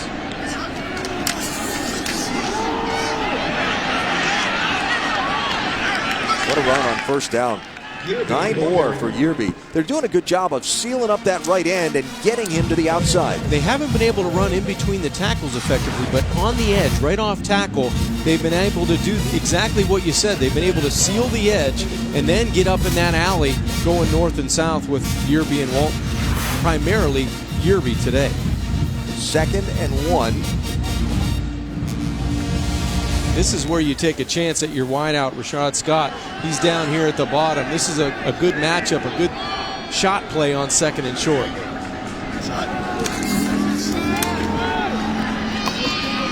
Yearby grabbed onto in the middle of the pile, but he fell forward, and it looks like with enough yardage for the first down. They will give him the first down, so the Canes move the chains once again. And Joseph Yearby, the sophomore from Miami Central, 2-time state champ there at Central. And they may not run another play before this quarter is out. Miami's done a nice job in this possession of eating up some of that clock, and they're trying to pad that 23-10 lead. Hand the ball off, keeps the clock running. And indeed we will come to the end of the 3rd quarter. So the points scored in that 3rd quarter, the 1 touchdown for the Pitt Panthers. And the final 4th quarter of the regular season for each of these 2 teams comes up within a 2-score game. 23-10, Miami over Pitt.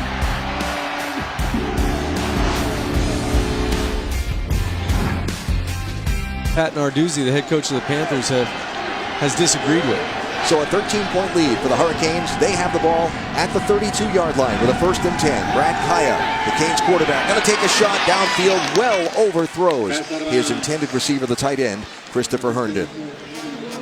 Alan Best with John Congemi here at Heinz Field in Pittsburgh. Brad Kaya has been solid on the day for the 2nd time in the game, though. Takes a licking. Grigsby from the backside, pressuring Kaya on 1st down, and good coverage down the field and good toughness by the sophomore quarterback. Critical for the Panthers to get off the field without giving up points, certainly without giving up more than a field goal if they want to try and get back in it. Down by 17, down by 20 at one point in this one.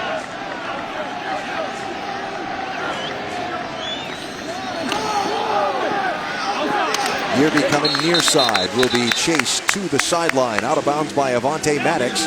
It was a short gain. It'll bring up 3rd and long for the Canes. Panthers doing a better job there on 2nd down, stringing up outside Yearby so he couldn't get that edge and go north and south where that lane has been there. Lots of running room on the outside against the Panthers, but now on 3rd down, can they crank up Juan Price, and can they get to quarterback Brad Kaya, who's done a nice job distributing the football today? Price moving around, he's standing up, that's him between the tackle and the slot receiver. Number 5 for Pitt. Play clock at 5.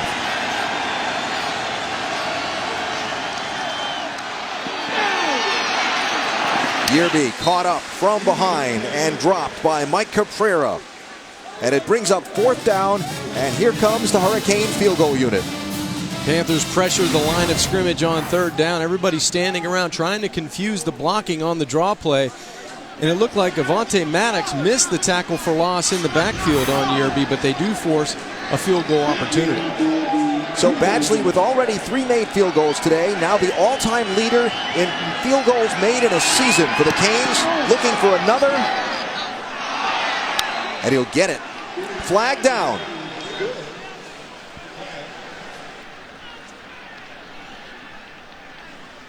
And I believe those points may come off the board, and they may get the Hurricane offense back onto the field because the kicker was the one that got run into as the Panthers came after it.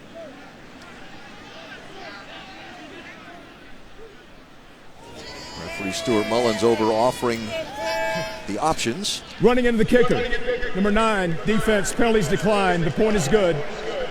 Timeout. Okay, so it was running into instead of roughing, so the 5 yards wouldn't have given Miami the first down. They'll take the points, make it a 3-score game.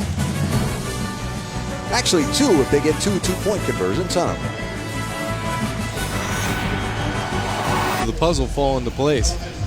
Michael Badgley, what a day for the Miami kicker. He has his team up to a 16-point lead. The touchback and the Pitt offense will start at the 25-yard line. College football playoff standings brought to you by Chick-fil-A. Have a look. This is what the committee came up with after last week's play. Big surprise there, Iowa and Oklahoma. I just think that Oklahoma deserves it. I think they deserve to be where they are with the schedule they played. Now they have to go out and prove it. And Iowa just keeps proving people wrong. They say what they can't do, and they keep winning. I think one of the things I like about the way that the committee does that is they'll just tell you right out. As Peterman hands off to Boyd coming around the near side. Good gain on the first play of this series and a critical series for the Panthers. What I like about what the committee does, they tell you we're not looking forward. Right. We're just going on what we've seen to this point. What have you done for me lately? That's right. So now you get all these big games in this last week, and in some cases the Big 12 2 weeks of the regular season. And see how it all shakes out. Conference championship games included coming up on the weekend of December 5th. Panthers will hand off to Darren Hall. He gets some over the far side before Jamal Carter knocks him down. And also at the bottom of that pile, Tracy Howard. Really critical series here for the Panthers. I think it's important now for the Panthers to go down and get 6 points here. I don't think they can settle for a field goal, nor do I think they can settle to punt the football because of the time of possession that Miami's been able to grind out offensively. I think it's important for Pat Narduzzi's offense to go down, establish a drive here, and the end result in 6 points. Peterman's going to pull it down and run it. Loses the ball. No, he gets it back. And he'll have very short yardage. In fact, lose 1, and it'll set up very important 3rd down. That was an odd play-action play where they were trying to get the tight end behind coverage. You flash the football to your tailback, but I don't think that Peterman ever saw or clearly saw J.P. Holtz going down the field. And that's one he'd like to probably have back. I could be wrong either speculating, but it looked like he was looking for it to be straight down the hash mark. He was outside. Holtz was kind of outside. So 3rd down and 6. Can the Panthers keep the drive going? Peterman hit as he throws. The ball falls incomplete. And now a 4th down decision for Pat Narduzzi. And here comes the kick team onto the field. Well, great pressure off the edge for the Hurricanes. Mohammed off the right side. And it looked like Chad Thomas from the other side. That was a terrific job by the Hurricanes pressuring the edges against the Panther offensive line. I think Peterman just tripped over his own lineman who was getting pushed back into him as he threw the ball. Oh, had the fake on. False start. Offense. There was no time when all 11 players were set prior to the snap. 5-yard penalty. 4th down. As soon as he caught that snap, Winslow tucked it and was running. There was no doubt in anybody's mind what was coming there. But it's like they're going to have to punt the football now. Yeah.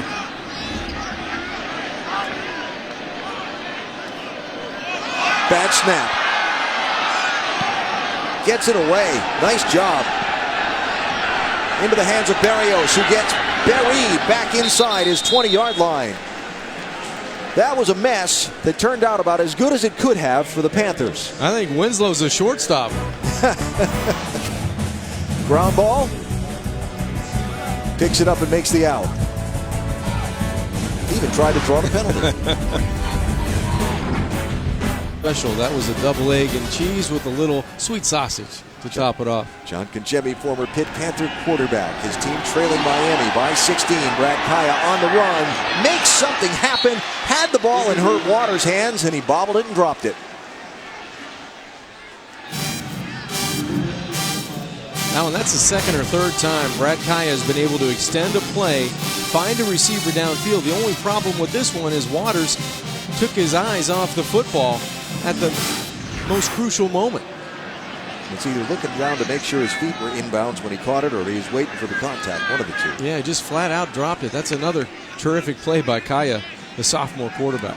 The incompletion stops the clock, which even with 11.5 minutes to go in the game is a consideration for Pitt now, trailing by 16 points. Not able to make anything happen on their last offensive possession. Mark Walton slips as he tries to cut back. And it'll set up 3rd and long. This is not the set of downs Miami wants offensively. You have a drop for a big play down the field. You trip on 2nd down, and now you're 3rd and long. This is one of the positions where Miami did not want to be in, because throughout the season they've been very poor on 3rd down. Today, only 5 of 12 with this attempt coming up. They need the 33-yard line.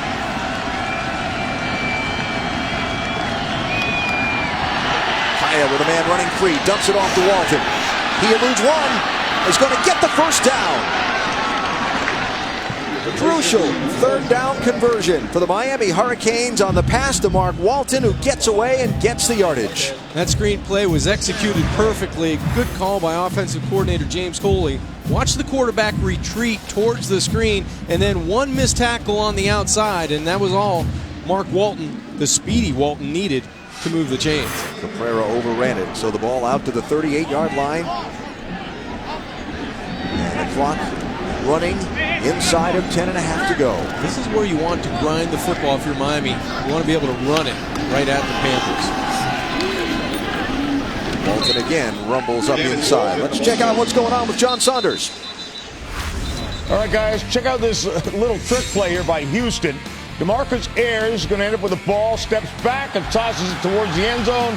Linnell Bonner then gets shoved into the end zone. Touchdown, 45-24. Houston with the lead. Allen and John. After the play, personal foul, unnecessary roughness, number 40, offense. 15-yard penalty. The down counts. It's 2nd down. Yeah, John, thanks. So a penalty called on Gage Batten, the Miami fullback. Very seldom used fullback in this offense.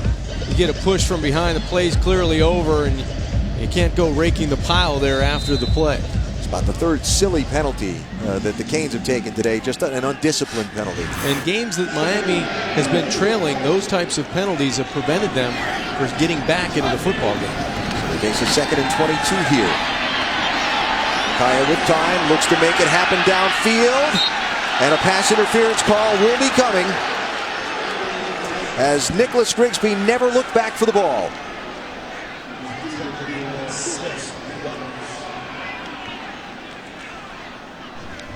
Pass interference, number 3, defense. Automatic 1st down. Won't be popular with the home fans, but that's a proper call. And it's a tough assignment on the outside. He just gets his hands on the receiver, Herb Waters, before the ball gets there. And to your point, if he turns and looks, those hands go to the football instead of the wide receiver.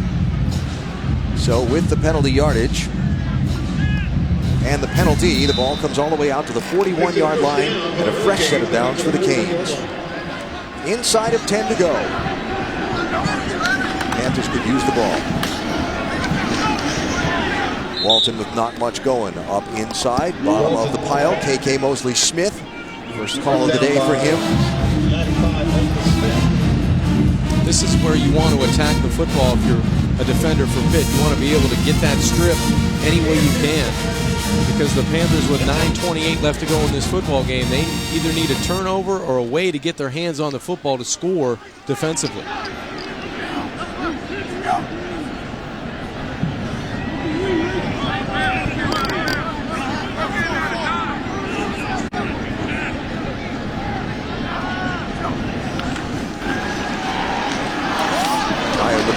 Throws and a nice catch. Walton reaching behind him inside the 25. Finally pushed out about the 20-yard line.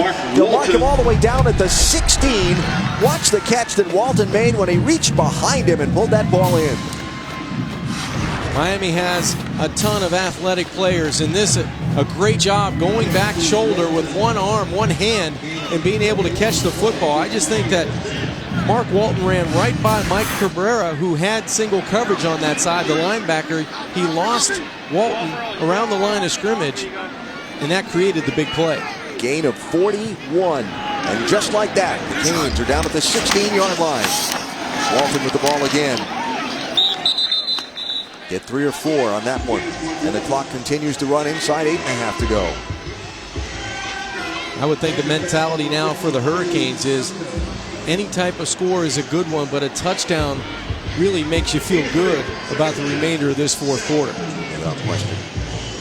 Numbers on the day for the freshman from Miami, Mark Walton. Leads the team in rushing touchdowns, second on the team in carries.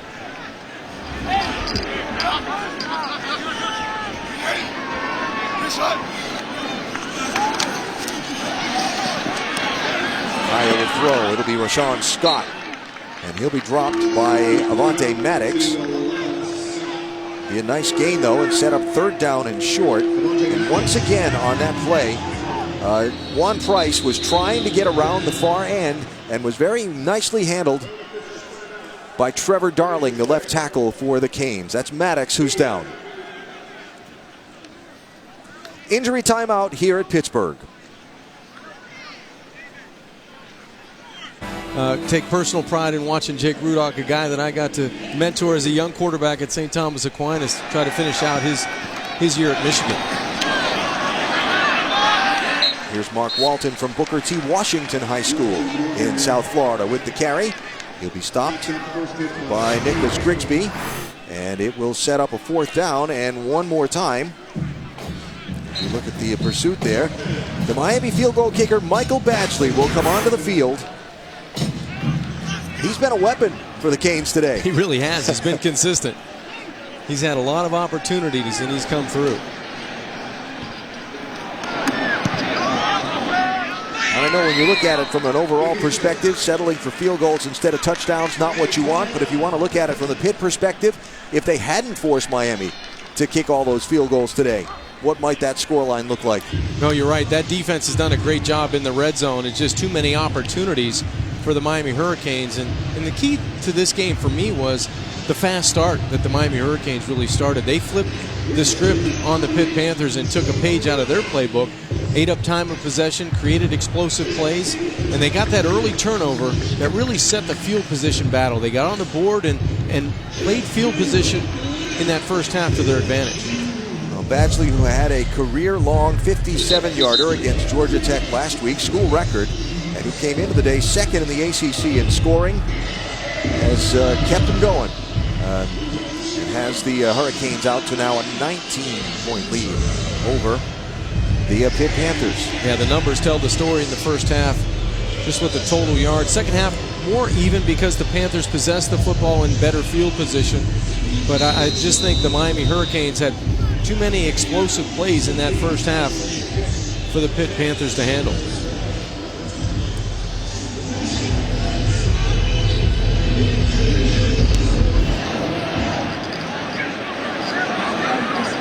Henderson at the 4. Can he make something happen here? One man to beat, it's Cornelder. He'll fall forward. They'll mark him in the end zone. Touchdown, Pittsburgh.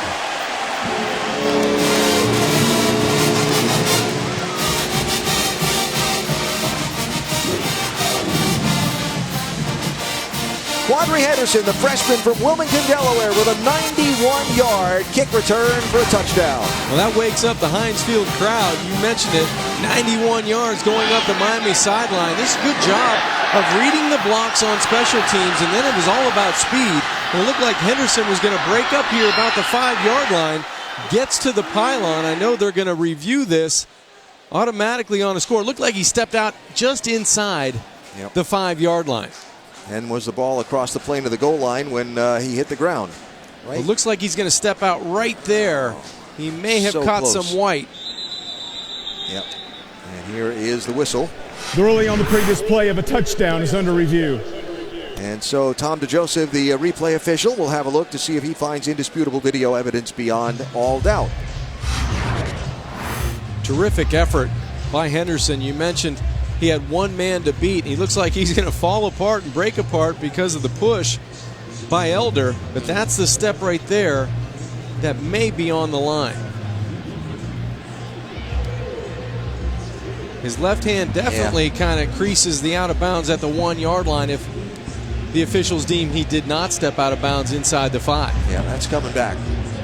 And so with 6:38 to go in this game and trailing by 19, the Panthers are going to have to try and get one into the end zone quickly, I do believe. Now, I've been wrong about these things before this season, mind you. But I believe that one's coming back. I believe that one's coming back as well. And it's just a matter of inside the 5 or at the 1. Yeah. And the officials will have to put some time maybe back on the clock. Stuart Mullins talking to the replay booth, and the pad is out. That's usually a sign that they're trying to write down the specifics. What an effort by Henderson, though, to get inside the 5 yard line and almost keep his balance to get into the end zone. That's the foot right there, the right foot. It looks like it splits the out of bounds in the field of play and then the arm at the 1 yard line. So for you, is that indisputable video evidence? For me it is, okay. yes. Let's find out what the officials say. After review, the runner's knee was down with the ball over the 2 yard line. The ball will be placed at that spot. First and goal. Clock is correct and we'll start on the snap. So it wasn't the foot on the sideline, but where the hand went out of bounds. And so here comes the Pitt offense onto the field, looking to see if they can put those points back on the board as quickly as possible and consuming as little time as possible. And either way, it gives life back to the Panthers with 6:38 left to go in this football game. If they can take advantage and convert here for a touchdown. Peterman throws to a wide open Scott Orndorff, who has his 5th receiving touchdown of the season. Peterman's already talking to the officials. Are they going to go for a 2-point conversion? Is he saying where he wants the ball put already? I think so. That offense is staying out on the field. Good call by offensive coordinator Jim Chaney. Little play action. The tight ends in this offense have caught 9 of 20 touchdown passes on the season. They do a good job in the red zone, finding creases to the big fellas for 6 points. So if they get the 2 here, they make it an 11-point game. If they don't, it's a 13-point game. Either way, they need 2 scores. But one would just be a field goal if they can make it here.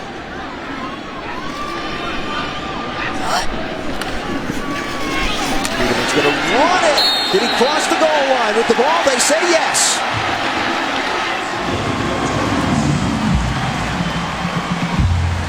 He reached that ball out when a Miami defender had his hands around his shoulders and managed to break the play, and they say for the 2-point try. That was a heck of an effort by Nate Peterman to get in for that conversion. So an 11-point game, 6:34 to go. Peterman to Scott Orndorff for the touchdown, and watch him reach the ball here.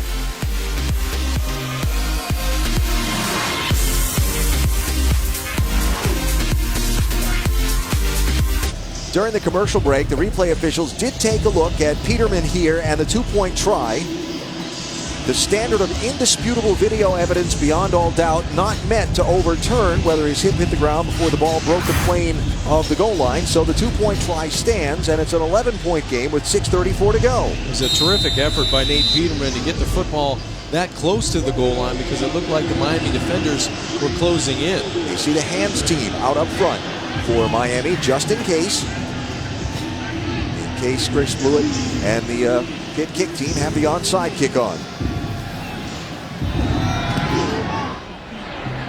They'll kick it deep and out of the end zone. The Miami offense, led by Brad Kaya, will start on the 25-yard line. Tonight, after Baylor TCU, don't forget to stick around for Sports Center at night. John Bucci and myself watching Kenny and Jay last night with the recap on the late NFL Thanksgiving Day games and so on.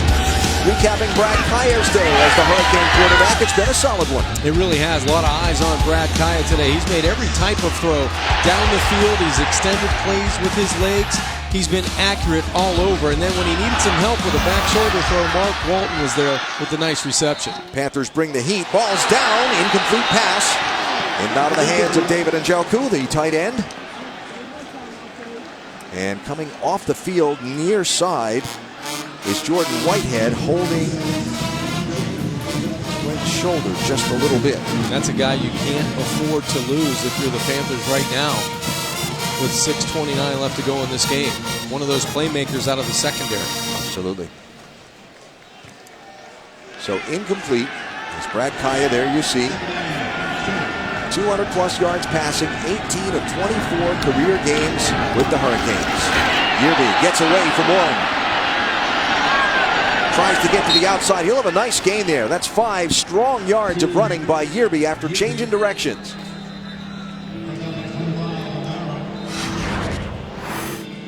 It's like the Panthers may take a timeout here. Good effort by Joseph Yearby. You said that was a tackle for a loss, and his strength and speed was able to get him.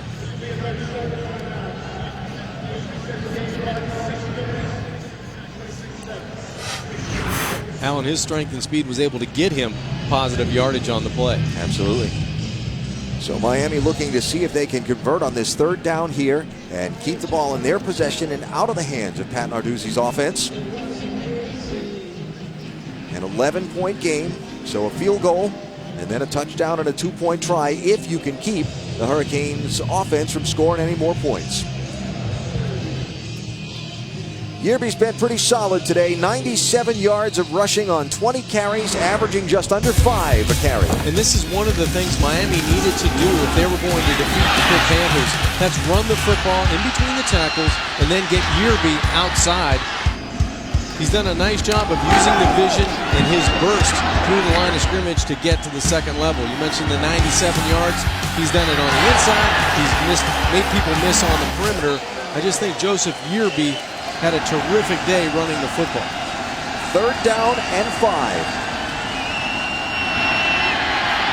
Kaya throws short of the intended receiver. Scott on the far side. Pressure was coming around the edges, and it's 4th down. Juan Price finally a factor in the Miami secondary with pressure on Brad Kaya. That really forced the short throw on 3rd down. So the punt team with Justin Vogel is on. He averages 43.6 per kick, 5th in the ACC. Maddox is back deep. They bring numbers. He gets it away. That takes a good bounce for the Panthers. It'll go out of bounds around the 40-yard line. They'll mark it at the 39. 6:15 to go in the game, trailing by 11. I mentioned earlier in the broadcast about the Jekyll and Hyde factor with Miami. The first half, they were a very good football team in all 3 phases. In this second half, they haven't been able to put away the Panthers. They've kicked multiple field goals when they had touchdown opportunities, and that's kept this Pitt team hanging around. So can the Panthers do something to get down the field and get some quick points and then try to get the ball back? Peterman throws to the outside. He'll have it in the hands of Boyd, and then it'll get knocked away. Corn Elder there on defense for the Hurricanes, 29. Solid coverage on the outside by Elder on Pitt's most productive player, Tyler Boyd. This is usually 10 out of 10 on the outside, but good fighting, hand fighting by Corn Elder strips the football. Boyd, 4 receptions, 34 yards today. Out of 4 targets, that's the first miss. Pressure. Peterman gets it away into Olesen. And he'll have 1st down yardage across midfield before Jamal Carter knocks him down. Stop the clock while they reset and spot the ball. The umpire sometimes is your friend offensively. It prevented Jermaine Grace from making the tackle there on Olesen.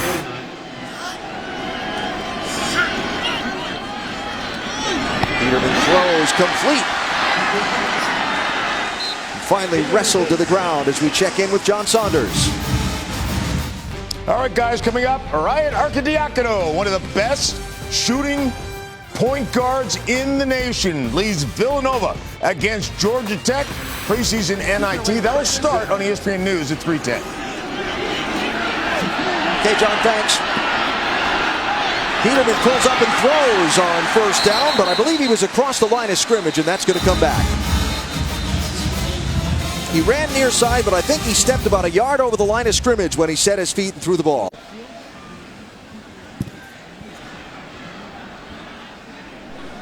Illegal forward pass, number 4, offense. Quarterback had been beyond the line of scrimmage before he threw the pass. Penalty is 5 yards from the spot of the foul, plus loss of down.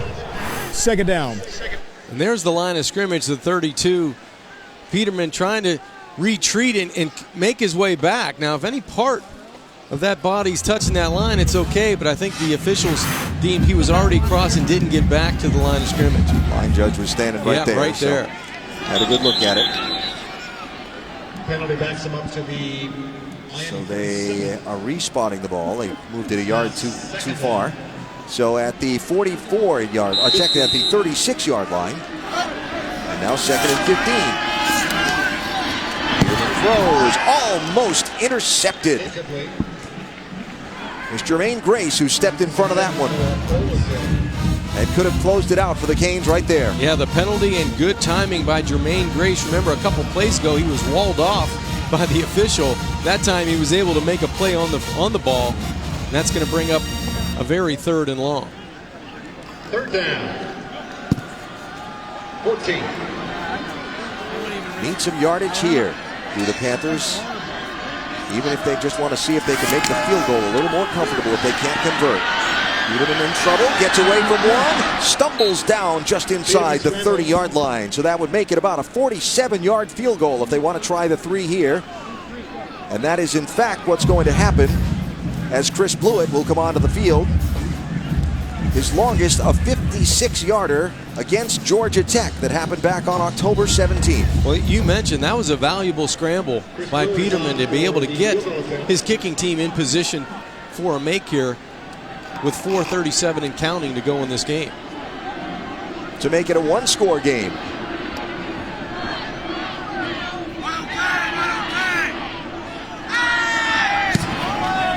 No.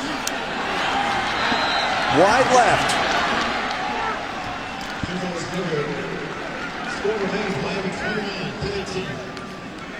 And so it'll stay an 11-point lead as the junior not able to convert that one. As you mentioned, it started left and went further left.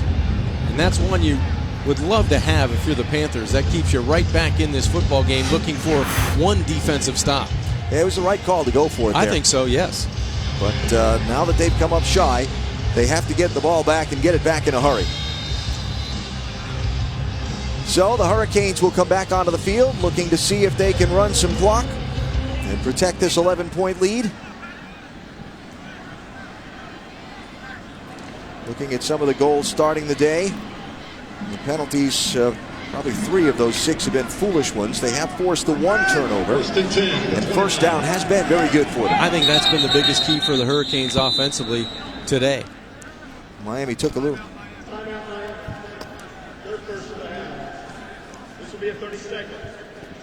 It took a little long to get the offense off the sideline, and they marked the ball ready for play, and that play clock started to run. So before Brad Kaya was ready to run that play, had to burn the timeout. Sometimes it's better to get organized on the sidelines and have a plan, know exactly what you want to do as a quarterback so you can communicate that to the rest of your offense. So this Miami team playing its last regular season game, they are bowl eligible. And of course then sometime in December you expect to hear about whoever the next head coach of the Hurricanes will be. Athletic Director Blake James announcing back on November 16th that they had hired a search firm, Korn Ferry, and formed a search advisor committee that was comprised of 3 members of the university's board of trustees, a deputy athletic director, and former Canes players, Jonathan Vilma and Vinny Testaverde. Is the Miami job an elite job? Who are they going to get to lead this program? Open questions to be determined as we go forward in the next few months. A lot of names to banter around.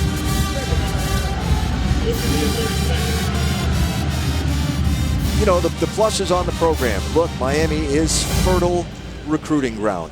There are some excellent high school ball players down there, as illustrated by the fact that every other school, like Alabama and LSU and the rest of them, are down there recruiting players. You know it well. Absolutely. Live in and really know that area so well, being there for almost all of my life. And that's where everybody has come to get athletes. And I think that's what the fans for the Miami Hurricanes need to realize. You're going to get yours, but you're not going to get all of them. You have to get the right ones that fit the University of Miami. And a lot of names have been bantered around. And I'm not going to disrespect head coach Larry Scott in the job he's done, turning this program around over the last few weeks. If he continues to win, it's a credit to him and what he's been able to do. But I just think, you hear the names of Butch Davis and Mario Cristobal, Rob Trzynski, Chuck Pagano, a possibility. Charlie Strong out there already has a job right now at Texas. Movement going to cost the Canes 5 yards on that one. False start. Number 3, offense. 5-yard penalty. Second down. Well, Blake James, the athletic director for Miami, said, whoever the next coach is, understands everything that goes with being the coach here, including the expectations. And their expectations are to compete for the ACC championship regularly. And in James' mind, and rightfully so, if you're competing for the ACC championship every year, you're playing at a high level. Well, you are, and it's to a level that this Hurricane team hasn't been to yet because they haven't played for a championship since they joined the ACC. And, of course, all the conversation about facilities and so on. Their facilities aren't the best. They're not the worst. The stadium is what it is. The Dolphins are pouring in a lot of money as Kaya has to hit the ground and bail out of that one and take the loss. The stadium being upgraded by the Dolphins owner, Stephen Ross, and his group. And,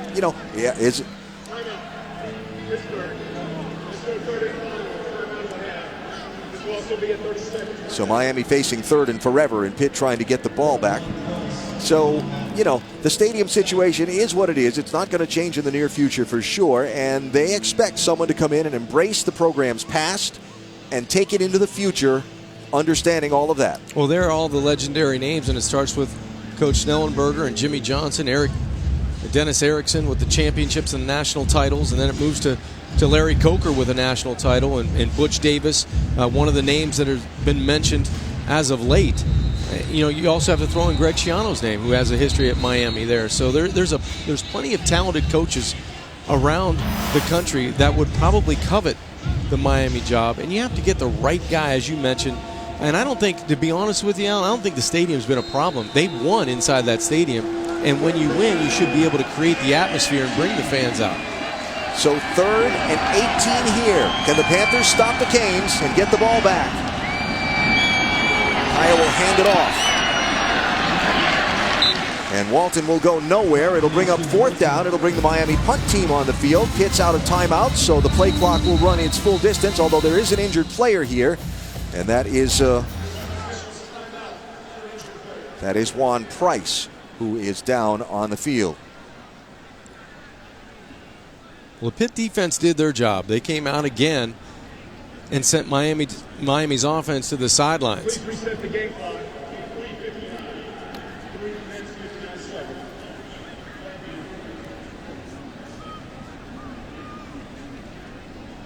There's Juan Price, the defensive lineman of the week in the ACC for his performance a week ago. What an outstanding performance he had. He's at the top of the screen on a little game coming to the inside. May have gotten a little traffic on top of him that caused the injury, but it looks like he's going to be able to walk off. You mentioned last week 10 total tackles, 6 tackles for loss, 5 quarterback sacks. I mean, those are numbers that you dream about. Unbelievable game for number 5 against Louisville in their win here a week ago. So 4th down, and the Hurricanes going to punt the ball probably somewhere from around their 10-yard line. Remember the kick return almost for a touchdown a little while ago by Quadri Henderson. This will be Avante Maddox back to field the punt. And now the clock runs after the injury timeout, so under 4 minutes to go. Miami will bleed all of it off as they can before they snap the ball.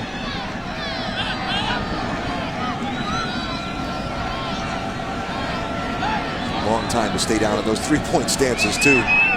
This is smart. You want to take as many seconds off of that clock as you possibly can.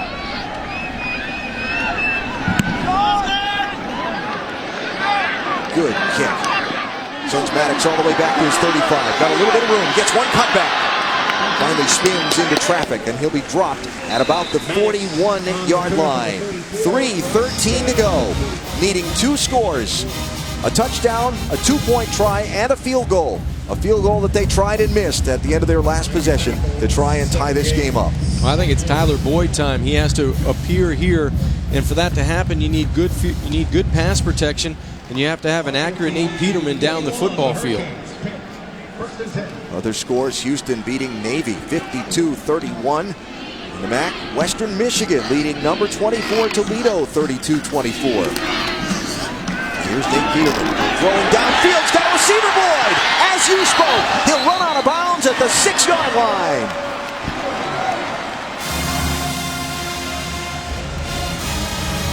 Tyler Boyd showing up when they need him most. Get the football to your best playmaker, and that's Tyler Boyd on the outside. Peterman does an excellent job of sliding in the pocket, buying himself some time, and a terrific catch by Boyd to get the Panthers inside the 10. He'd have gone into the end zone if he wasn't off balance after he caught the ball. Peterman throws, looking in the corner of the end zone for Boyd. Well over his head, and the clock stops with 2:44 to go. Tyler Boyd, the 200-pound junior from Clairton, Pennsylvania, first in the ACC in receptions per game and receiving yards per game. The career leader at Pitt in receptions and receiving yards. He's fun to watch. And he's going to be fun to watch at the next level as well. Got some Sunday employment in his future. I believe so. This might be a little stretch play to him.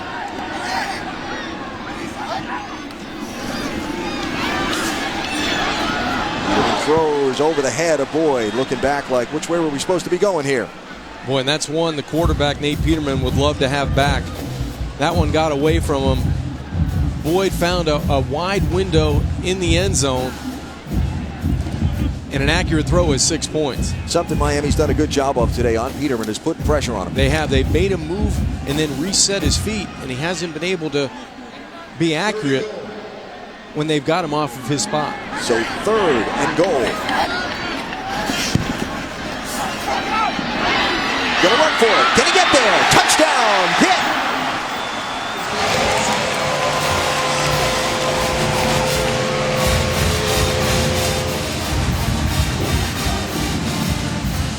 They were down by 20 points in this game. They'll go for 2 here to get within a field goal. This is one way to be decisive in the pocket. If you don't like what you see, tuck it and make a play. And that's exactly what Nate Peterman did inside the red zone. Everybody covered in the end zone. He relied on his legs for 6 points.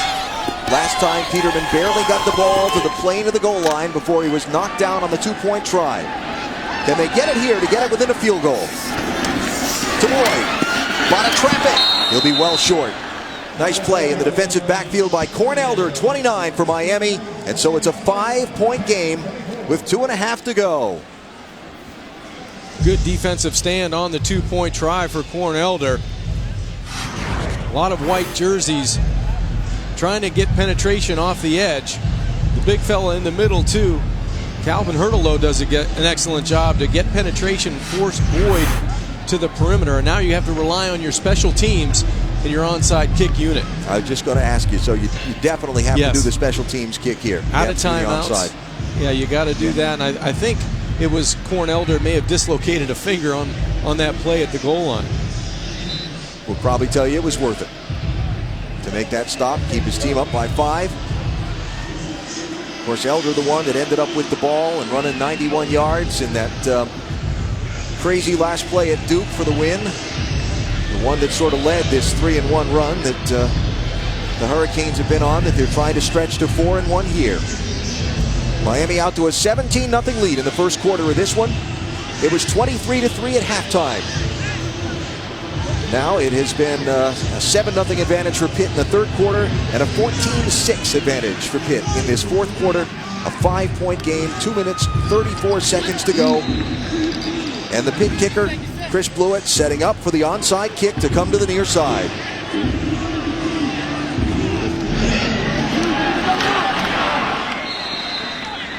And relatively easily fielded without much traffic around him by the tight end Christopher Herndon, 23. And so Miami will have the ball at the 47-yard line.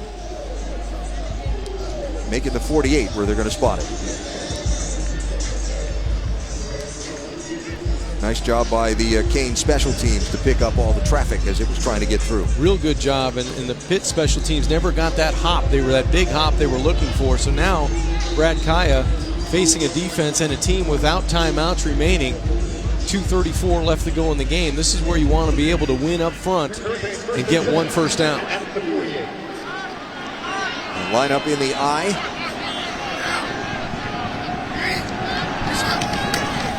Give the ball to Joseph Yerby. He'll get nothing on first down. Mike Caprera.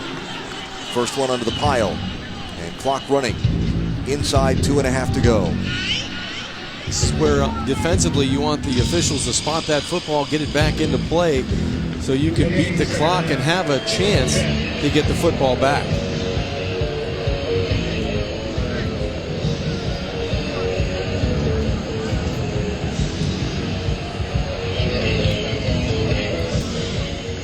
Take a lot of the remaining time off the game without even having to make a first down. That's right. Leave just about nothing left.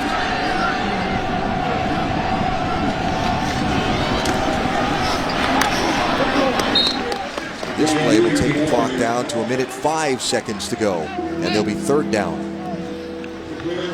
Miami doing exactly what they should be doing offensively, trying to get that clock and have Brad Kaya snap the football with 2 or 1 seconds on that game clock.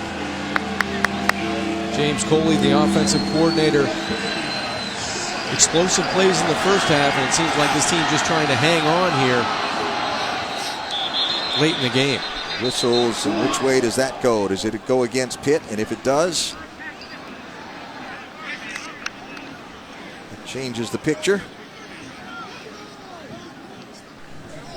Offside with contact. 54 defense. 5-yard penalty.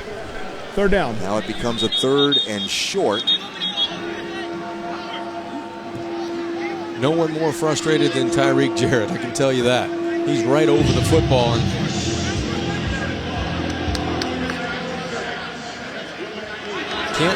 can't make that mistake here in a critical situation. So they need 3 yards to end the ball game. And if they can draw a Pitt offside and get the first down that way, they take it too. That's right.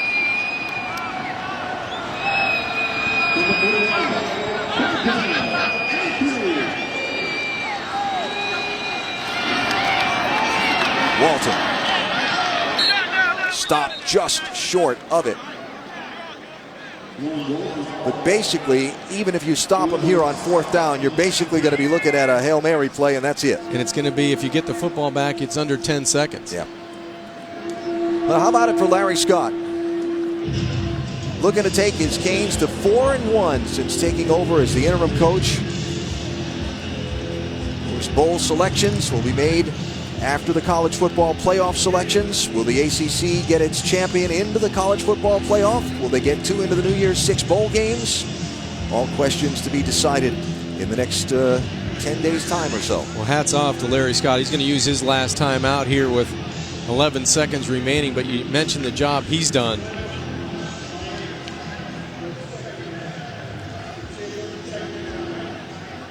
Well, if it's me, you bring the punt team on and you try and kick the ball back, even if you just kick it into the end zone. That way you've shifted field position down a little bit. After that game at Duke, I'll never say the game's over until the last play is run. I'm sure everyone in the truck and everybody in a headset's kind of taking these last 11 seconds and watching exactly what happens. You never can, and I think that every game has been that way. Every one that we've been on since that game, you kind of watch and wonder what could happen. As soon as they make that first pass on the kick, it's like, oh, here we go. That's right. Well, really what it comes down to for Pitt is they just didn't get off the blocks. When the starting gun went off, they didn't get off the blocks in this game. No, Miami had a fast start, and they won on first down. One of the things we were tracking all game. And they won the turnover battle. They were able to get a turnover early that led to points, and that put the Pitt Panthers well behind schedule on what they like to do as a football team.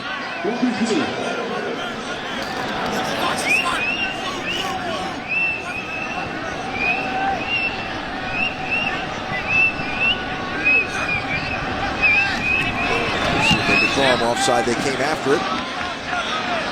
Vogel will kick it away. He'll kick it out of the end zone. And so, on the touchback, there'll basically be one play. Let's see. The play at Duke was 8. Now, officials tell you there's no such thing as a lateral in football anymore. So there were 8 backward passes in that. All right. Got to show it to you. Well, I've seen because this it one, happened. and I know you were there. It's unbelievable that Miami was able to not only connect on the backwards passes, but they were able to find room on special teams, ultimately getting all the blocks and getting into the end zone. So here we go from the 20-yard line. Peterman throws, and it's on. 1, 2, 3,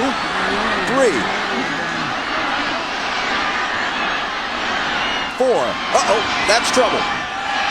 And that's it, ball game. Final score, Miami 29, 24. Both teams go to 8-4 on the season. A 5-point win on the road for Miami, 29-24 over Pitt. The Barclays Center and the NIT season tip-off at Partispeace Week presented by Lowe's is next. For John Congemi and our college football crew, Alan Bestwick. So long from Pittsburgh.